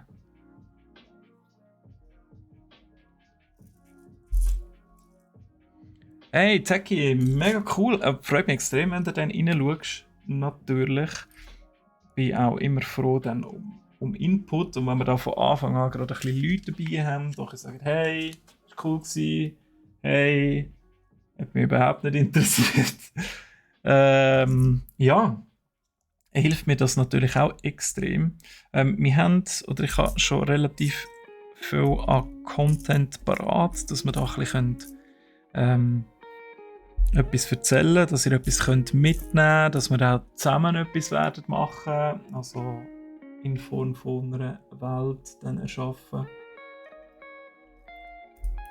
Dass man zusammen eben ein bisschen die kreative Seite auch kennenlernt und dass man da nicht eingeschüchtert sein davon, sondern dass das richtig viel Spass machen kann.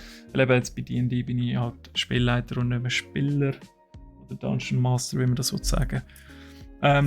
Teki, du bist ja auch in einer D&D-Gruppe und würde mich doch gerade mal interessieren, Spieler oder Spielleiter?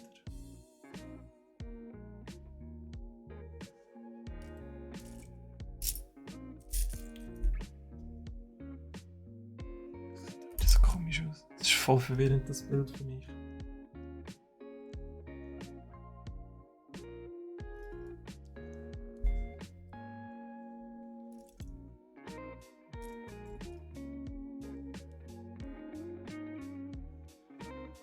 So ein Knubbel.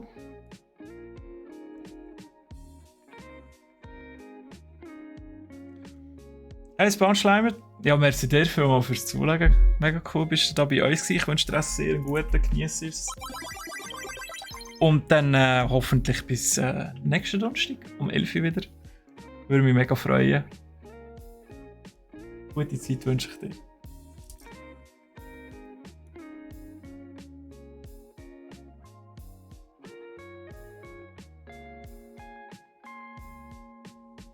mal jetzt das da. Jetzt müssen wir das Zeug rausnehmen. So. Und der da. Gut. Kehren. Ja, jetzt sieht es besser aus.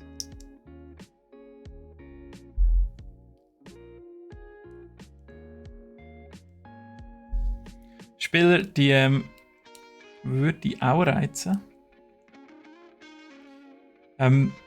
Ist zeitaufwendiger? Ja, gebe ich dir schon recht. Aber es ist auch ein mega schönes Hobby. Also, du versuchst ja auch nicht, deinen Spielern alles aufzuzwängen. Die ganze Geschichte, die du dir überlegt hast oder so, das machst du auch nicht. Du musst nicht alles von A bis Z durchplanen. Oder? Also dein DM weiss ja eigentlich nie, was wirklich passiert, wenn ihr euch trefft. Ihr habt euch wahrscheinlich irgendetwas überlegt. Oder er hat sich etwas überlegt. Aber meistens nur der Anfang. Und den Rest könnt ihr ja zusammen mit dem schreiben, oder? Und da musst du auch nie zu viel vorbereiten. Das ist ganz wichtig, dass du dort nicht zu viel Zeit reinbutterst. Aber es ist halt sehr belohnend, oder? Weil du kannst sehr kreativ sein. Eben deine Welt so aufbauen, wie es du gerne hättest. Beziehungsweise natürlich auch unter Einbindung von deinen Spielern, dass die auch ihren Platz haben in dieser Welt. Und oftmals haben die natürlich auch gute Ideen, die du kannst einbringen kannst. Die haben ja auch alle ihre Ziele. Also ich nehme an, du hast als Spieler dort in dieser D&D-Gruppe, dein Charakter hat auch ein Ziel. Vielleicht kannst du mal sagen, was dein Charakter dort für ein Ziel hat. Ausser wir dürfen es nicht wissen und es sind andere da, die könnten schauen und das vielleicht geheim ist. Der Stream wird eher am Nachmittag sein. Also ich steuere an so 1 bis 3. Ich weiss, es können natürlich nicht alle rum sein. Es wird auch 2 Formate geben, immer abwechslungsweise. Also der erste wird noch mit Podcast sein. Das heisst, ich werde nicht auf den Chat eingehen beim ersten Stream. Weil es dort auch ein bisschen um allgemeine Erklärung geht. Aber der zweite Stream näher, und da wechselt sich eben immer wieder ab. Der zweite Stream ist näher Twitch und YouTube. Also entweder könnt ihr ihn nachher hören. Gut. Auf Spotify, gemütlich, am Abend heimfahren. Schau mal, der Cyril, der hat wieder irgendetwas verzapft da über D&D oder sonst Pen and Paper. Könnt ihr das gemütlich nebenzu hören. Oder der andere, den ihr dann im YouTube noch nachschauen kann. Und wir werden es, oder ich werde so versuchen zu machen, dass ihr auch den von YouTube noch gut nebenzu hören könnt. Aber wir werden gewisse Sachen versuchen auch ein bisschen zu visualisieren gemeinsam. Rob Dave, schön bist du da. Merci für die Frage. Wir bauen der Tallneck von Lego beziehungsweise vom Game Horizon Forbidden West. Wir haben unsere Base schon gebaut und wir sind aktuell dran. Also der wird nachher, oder man sieht es eigentlich relativ gut hier, wenn ich das Bild dann nebenzu habe. Es geht näher der Hals. Und jetzt gerade machen wir ein Bein, glaube ich. Also es hat so ein Gelenk hier. Und das geht nachher wahrscheinlich da rein. Aber wir werden es noch erfahren, was es genau ist.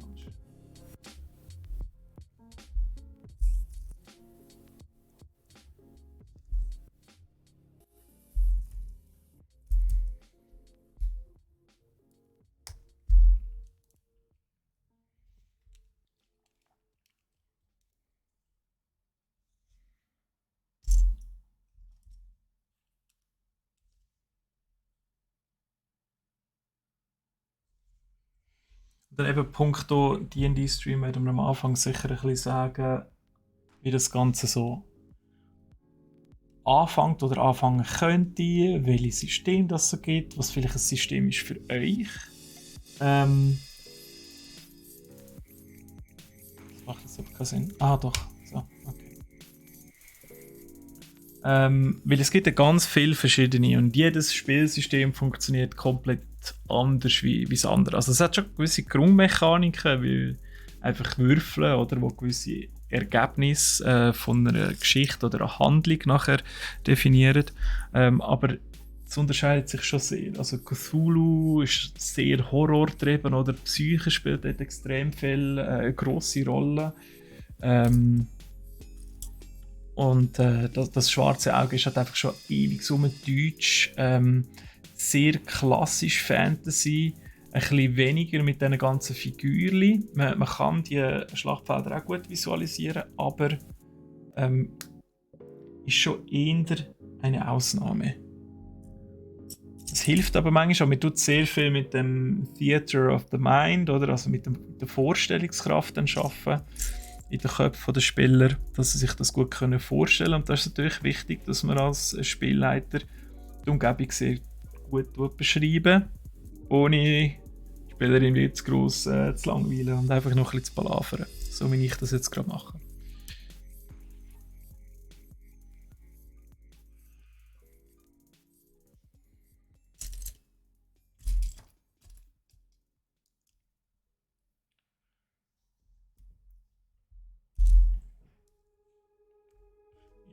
Ich habe einen leisen Verdacht, dass wir das jetzt noch ein paar Mal machen da mit diesen Beinen. Wobei, von dem schwarzen roten Stift, da hat es nur noch eins gehabt. Da erhärtet sich natürlich der Verdacht, dass man nachher die grossen braucht für die Hinterläufe. Oder? Nein, das sind die Hinterläufe, die wir jetzt bauen.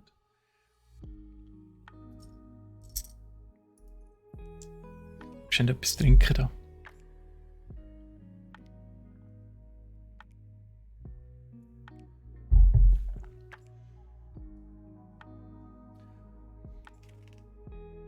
Dave, bist du auch schon gut versorgt mit zum Mittag? Hast du wieder Troy Pizza gegönnt? Schaust, dass ich da ein bisschen hungernd vor mich ansabere?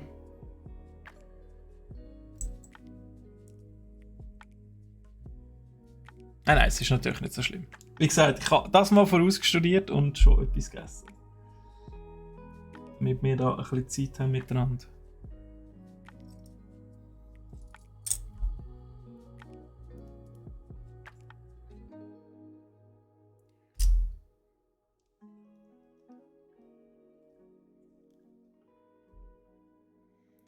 Tipptopp, merci vielmals, Tagi. Ja, ich freue mich auch sehr auf den Stream und danke vielmals. Ich wünsche dir auch einen guten und bis zum nächsten Mal. Gell? Merci fürs Zuschauen.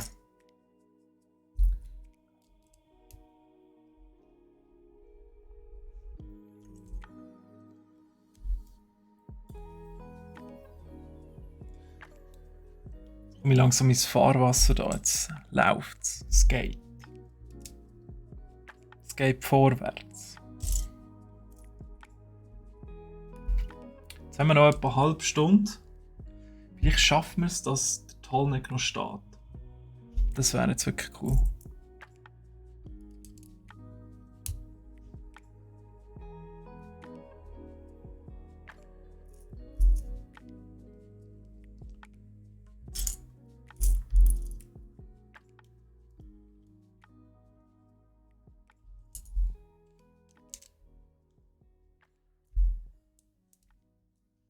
So, jetzt brauchen wir noch die Seite, sonst ist er noch nicht fertig.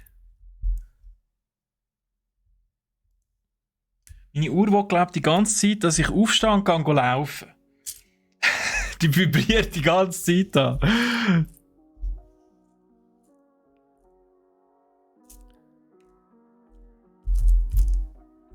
Ah nein, ich brauche es weiss. Aber jetzt wird einfach mal nicht gelaufen. Irgendwann nervt es auch. So, ja, ich weiss, aber ich kann ja nicht alle 3/4 Stunde aufstehen und eine Viertelstunde laufen, oder? Es ist auch... Also das ist mir jetzt gerade ein bisschen peinlich, aber... Nein, doch, das ist schon richtig. Aber das kommt ja auf die gleiche Seite, oder? Ah nein, das hat so ausgesehen. Erste Moment. Also sieht das ein bisschen aus wie in das Pokémon. Hä? Keine Ahnung, in das eine Art eine Mischung aus Gyarados und wie heißt das andere? Das, wo im Wasser schwimmt, da auch so ein blauer Dino mit Panzer. Ach, ich bin so schlecht. Laufband unter dem Tisch? Ja. Darfst du mir sehr gerne vorbeibringen. Ich weiss nicht, ob da nicht irgendwann einmal das Ganze ein bisschen unruhig wird hier. Und ein bisschen mühsam. Aber eine Kollegin von mir hat das schon mal versucht mit dem Laufband unter dem Tisch. Es gibt so ganz, ganz flache, wo einfach ein bisschen laufen und wenn du eben einen Stehpult hast, ist das noch recht cool. Haben wir übrigens auch auf brack.ch so ein Laufband. Und dann hast du halt ein bisschen Bewegung während dem Arbeiten. Das heisst, du musst nachher nicht mehr ins Fitness. Das heisst, du hast eine Stunde oder 90 Minuten, 2 Stunden gespart. Gut, wenn du natürlich ein bisschen pumpen willst, dann musst du schon noch ins Fitness. Das ersetzt es jetzt nicht. Außer du tust gleichzeitig noch, die eine Hand hast die Maus und in der anderen Hand hast du noch irgendwie 20 Kilo Hanteln, dann ja, dann geht das natürlich.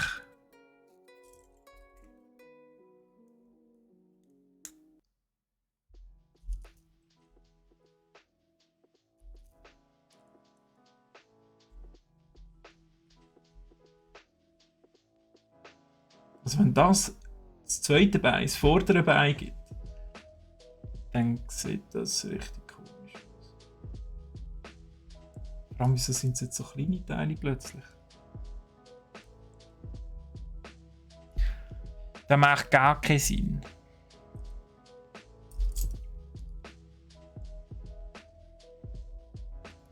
So einem Grill, wie man früher gebraucht hat für die kleinen Autos. Ich finde es schön, wenn aber so alte Teile wieder vorkommen. Die ich auch schon mal gesehen habe. Nicht immer nur neu.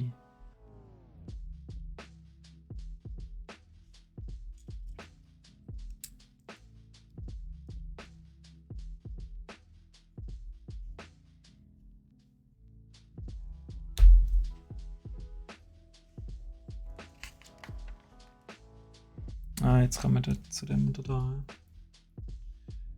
Rote.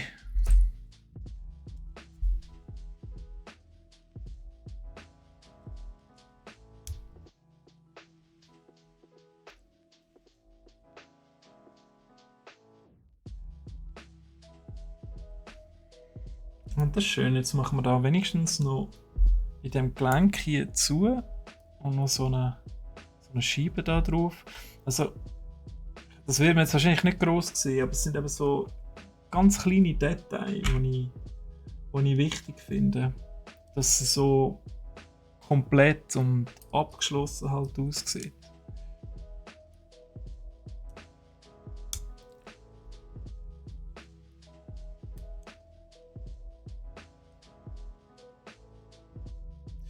Ah, Moment, jetzt kommt das.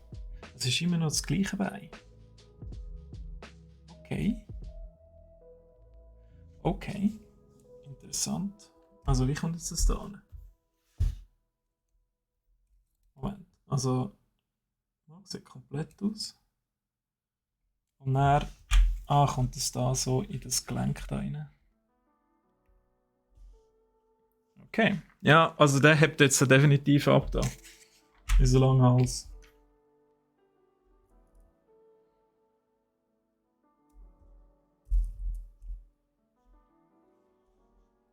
Und dasselbe von vorne.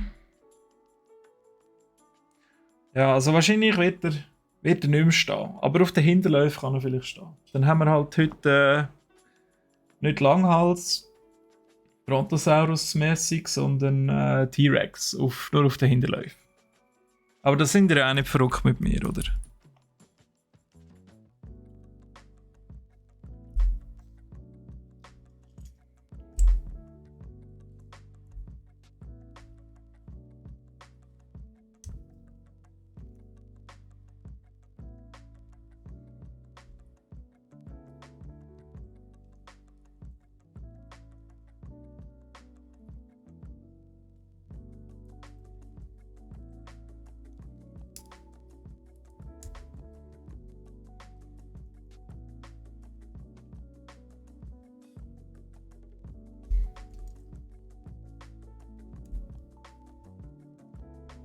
Wie ist das echt so bei der Planung von diesen Lego?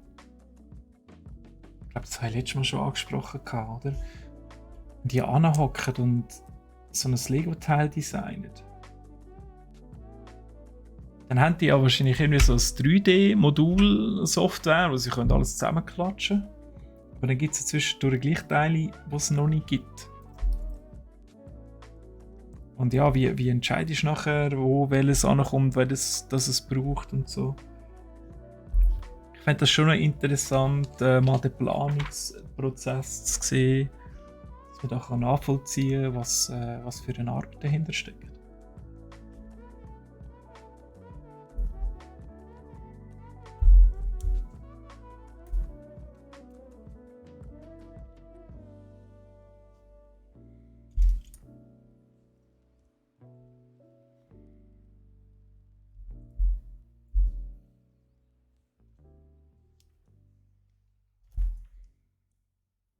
Alle, die jetzt am Essen sind übrigens oder schon langsam gegessen haben, einen guten Normal miteinander. Ich mag es euch von Herzen gönnen. Ein bisschen neidisch, aber von Herzen.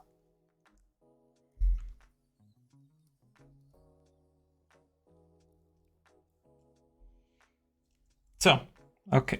Also, da rein. Und jetzt sollen wir das abklappen. He? Okay, machen wir. Oh, fantastisch. Cool, hä? Also der ist schon... Ich weiß nicht, ich kann vielleicht mal geschwind umstellen. So. Also ist schon doch eine rechte Größe. Fast so, ja, grösser als mein Kopf, hä?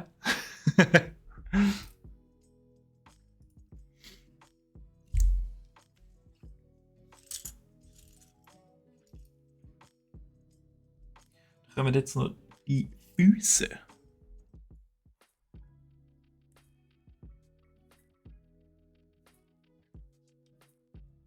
Auf der Lego-Seite steht, dass es braucht, zum Designer zu werden. Ja, okay, das ist schon mal etwas. Aber weißt, ich hätte gerne, ich wüsste gerne, wie der Prozess vonstatten geht, oder? Ausser sie haben noch irgendwie so ein Video dort, wo du siehst, ja, wie das andere so machen. Aber wahrscheinlich können sie diese Geheimnisse ja auch nicht gerade offenlegen.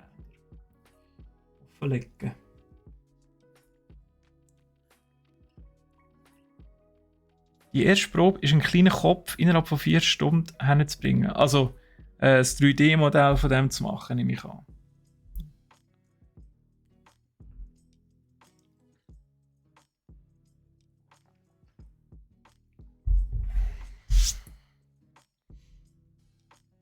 Und sind es die kleinen Steckköpfe von Lego?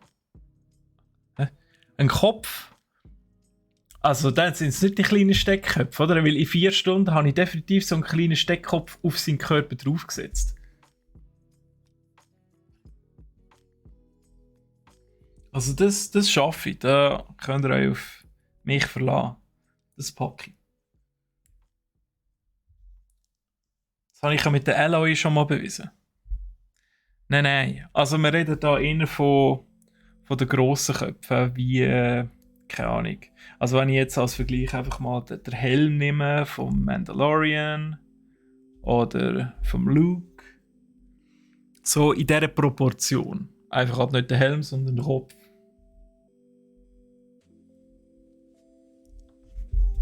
Das ist aber schon noch eine Challenge. Heisst das, du kommst einfach eine Kiste Lego angestellt über, wo du kannst ausleeren und dann kannst du ein bisschen klötzeln. Mit Lego-Steinen einen kleinen Kopf bauen. Das ist witzig. So, jetzt muss ich das natürlich 2-mal machen.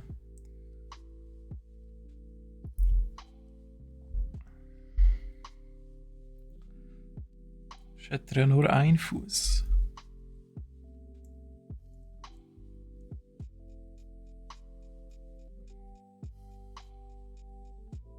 Du hast dann ein Studium im 3D-Design. Ja. Ja, ich denke, es ist noch wichtig, dass du dir kannst. Also ich finde das Projekt nicht schlecht, weil da kannst du schon mal beurteilen, kann der Typ oder die Typin Das in 3D visualisieren mit diesen Figürchen, oder kann sie das designen, dass es Sinn macht und das zusammensetzen? Der Kopfdesign ist ja das eine, aber der Kopf aus irgendwie, sagen wir mal, 1000 Teile designen, ist dann schon noch etwas anderes.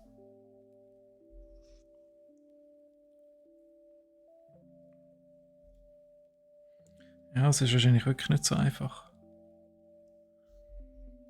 Also ich weiß nicht, ob wir jemanden da rein haben im Chat, der sich mit so 3D-Grafik, so Blender und so richtig profimäßig auskennt und jetzt kann beurteilen, ob das, ob das eine rechte Challenge ist oder machbar. Kein Problem.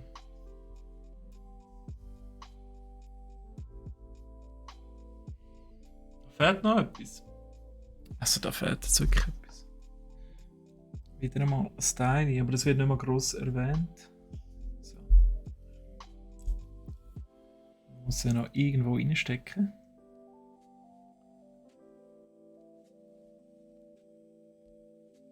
Okay. Ja, also.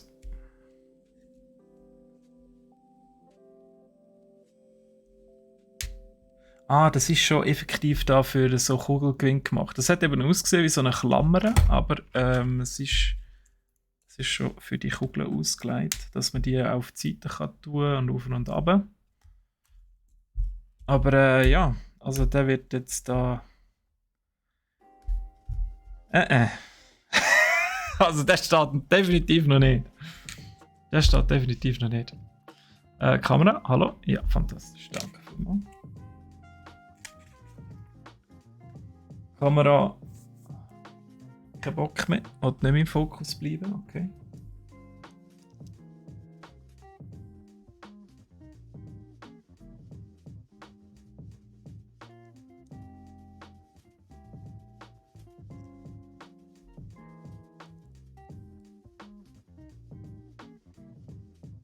Nur falls sie brauchen, werden die neuen Steine gemacht. Ja, eben, das macht schon noch Sinn. Aber also ich finde jetzt so, beim Tallneck hat es schon viele so spezifische Teile. Wobei in letzter Zeit sind natürlich viele so ein bisschen abgerundetere, also in den letzten Jahren, abgerundetere Modelle auf den Markt gekommen, dass man vielleicht schon einen Teil hat können recyceln. Aber ich merke daran vielleicht, dass es bei mir schon eine Weile her ist, seit meinem letzten Lego-Bausatz, und mir gewisse Teile nicht ganz so bekannt vorkommen. Was es aber auch mega toll macht, weil dann kann ich die noch neu entdecken.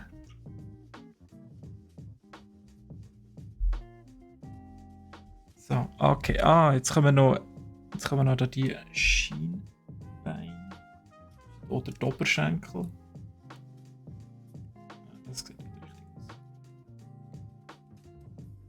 Können wir die jetzt ganz rauf da? So, hä?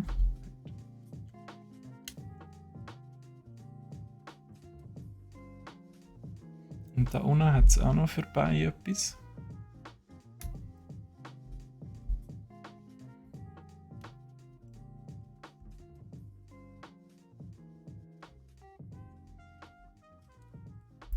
Im Bonsai sind Kirschblüten neu gemacht worden in dem Fall. Also das heisst, es sind nicht so wie jetzt da die Blätter, oder? Die gibt es ja schon eine Weile. Das heisst, es ist wirklich etwas Neues.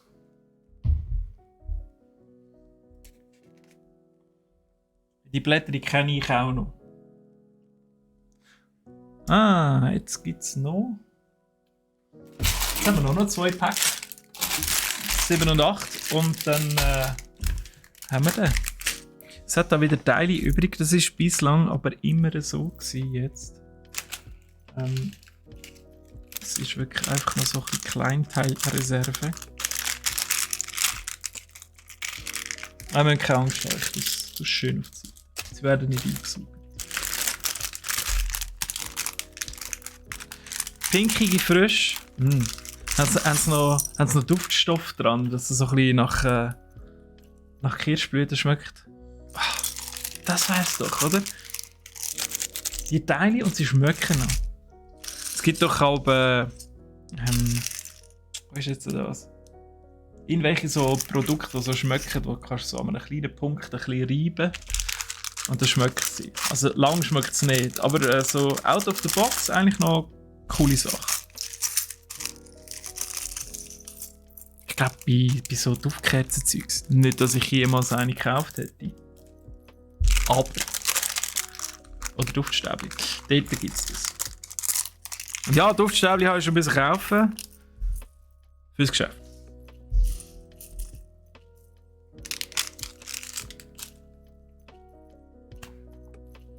So, Vorderlauf.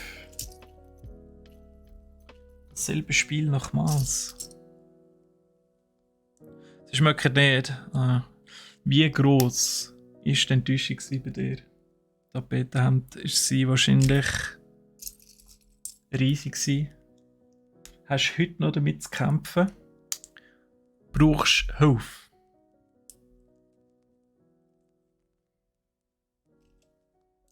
Sehr gross, ja. Also ich glaube, wir können das auch alle nachvollziehen. Das ist brutal, wenn du so enttäuscht wirst von deinen Erwartungen.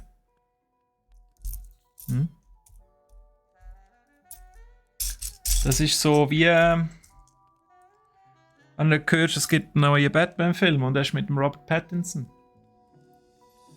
Ja, sorry. Komm jetzt in rein, Molle ist mega gut und die Rätsel sind so interessant und so. Batman ist einfach ein glänziger Vampir. So, das heißt es. Ist es das? Ist mir nicht so gleich, was er denkt.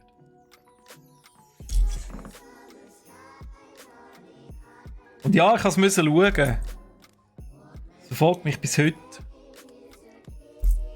Ich meine, die meisten Leute haben es aus ihrer Rolle rausgeschafft.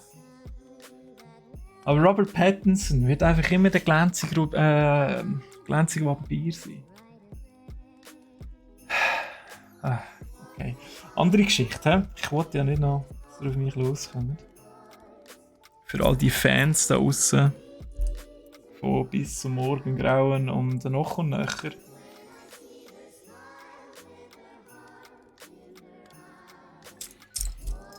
Aber ja, ich kann den Film einfach nicht schauen.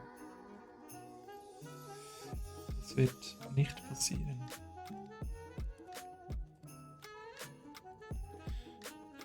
Wieso kommt es da noch so ein Teil rein?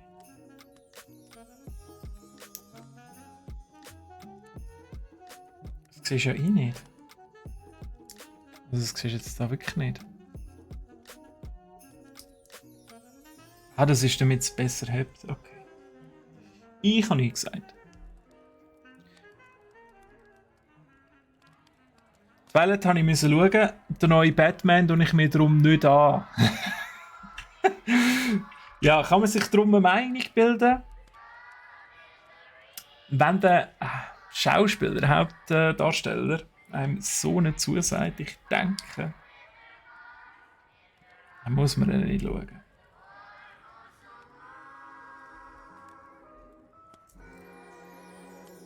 Hast du den gesehen? Oder hast du Twilight gesehen? Oder hast du beides gesehen?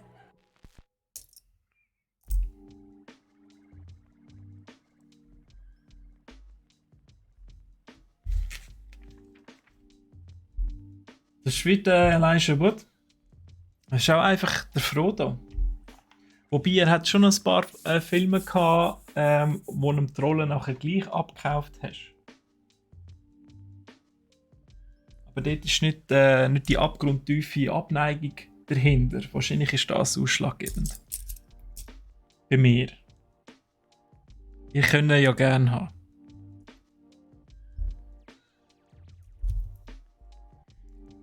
«52 Minuten von Batman».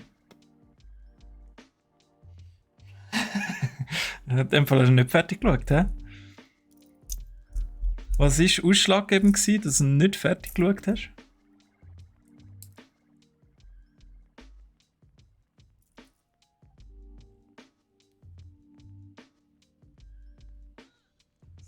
jetzt das, hey.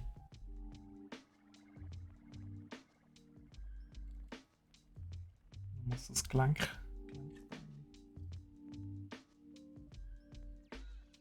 wieder umdrehen.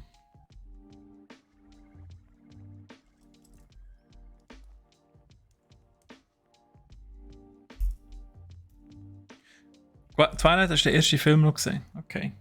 Ja, dann kannst du ja zumindest den Vergleich ziehen. Ich weiss aber nicht, ob er im ersten Film da so glänzig, mit dem glänzigen Oberkörper dort steht. Das weiss ich nicht mehr. Aber damals habe ich meine damalige Freundin noch ein bisschen beeindrucken. Ja, ich komme mit. Ja, mal, das interessiert mich doch da. Wahrscheinlich bin ich einfach zum irgendwelchen Ärger vermeiden einfach mitgegangen. Das ist ganz vorne, ja. Schön.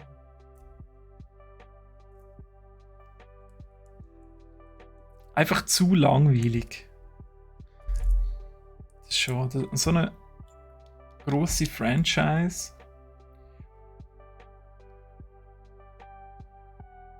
Und sie hat ja eigentlich immer noch genug an Inhalt, an Content, um richtig geile Storys zu machen.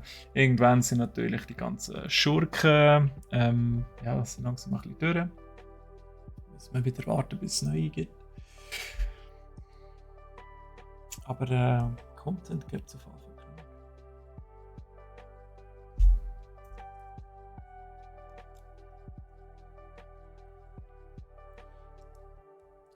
So, liebe Leute, also ich versuche jetzt noch das Teil hier noch fertig zu machen. Und näher machen wir dann eigentlich den Sack zu. Auch wenn ich mega gerne den mit euch jetzt noch fertig bauen. Aber wie gesagt, ich könnte es selber schon fertig bauen. Ausrufezeichen Lego führt euch auf unsere Webseite von brack.ch. Ich könnt dort den Tallneck oder Langhals, wie er auch heisst, von Lego könnt ihr schon bereits vorbestellen. Kommt am 5. Mai offiziell raus. Und sind ihr vielleicht vor mir fertig, oder? Ist alles im Rahmen des Möglichen.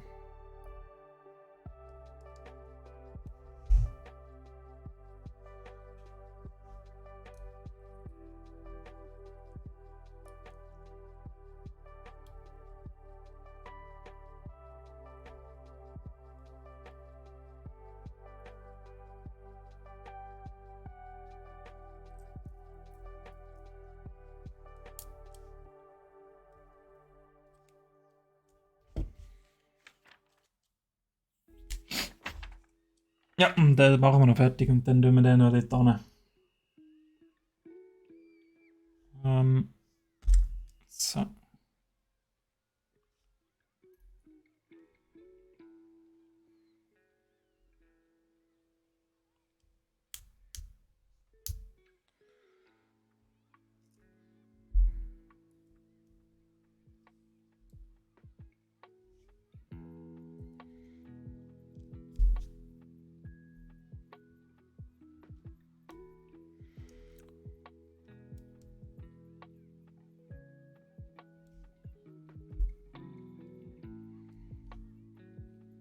Das Säckchen da leert sich immer doch recht schnell.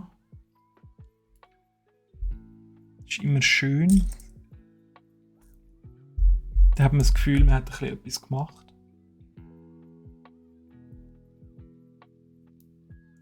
Ja. Das Wämmerli.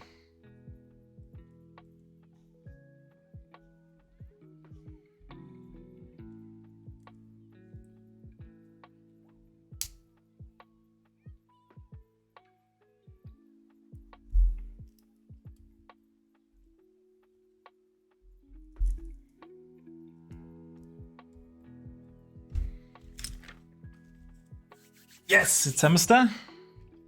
Fehlt gar nicht viel.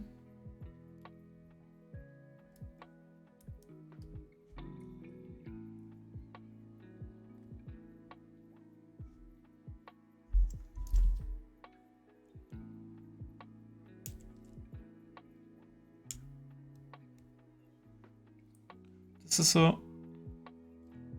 Das muss doch da nicht so da drüber. Ah, eben. Habe ich schon gewusst. Habe ich vom Schiff aus schon gesehen, dass das so nicht ankommt.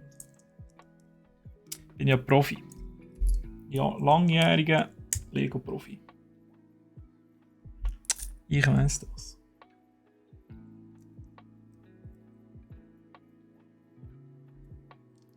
Jetzt haben wir hier nochmal so einen Spoiler. Ja, wieder so ein kleines Teil.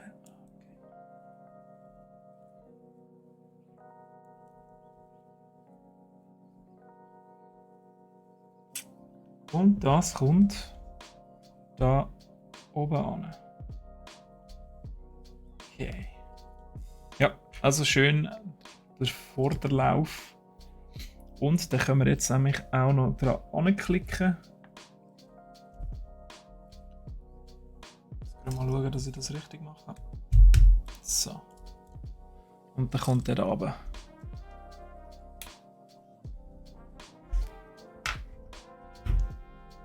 So sieht er jetzt aus. Also ein rechts Ding. Gefällt mir auch sehr gut von der Farbe her. Und dann auf der Base wird er natürlich noch viel toller aussehen. Wir werden jetzt aber mal aufhören für einen Moment. Und dann das nächste Mal. Ich schaue gerade mal. Wir sind jetzt recht weit hintergekommen, wenn ich da nochmal umschalte. Wir haben jetzt eigentlich all das da vorne dran haben wir schon gemacht.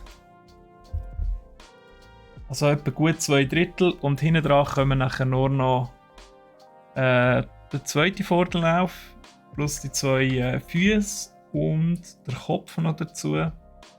Und dann sind wir ready. Dann können wir dann in seiner vollen Pracht begutachten.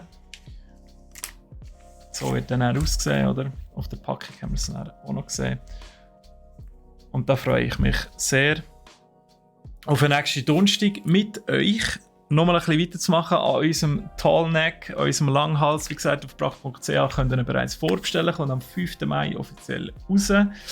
Und wir sehen uns in dem Fall am nächsten Donnerstag genau wieder auf die 11. Ich würde mich mega freuen, wenn ihr wieder mit dabei seid beim Stream und mit mir ein bisschen chatten, eine gute Zeit habt. Und bis dahin wünsche ich euch noch einen schönen Nachmittag. Denen, die erst jetzt im Mittag gehen, einen guten. Und habt's gut. Bis nächste Woche. Tschüss miteinander.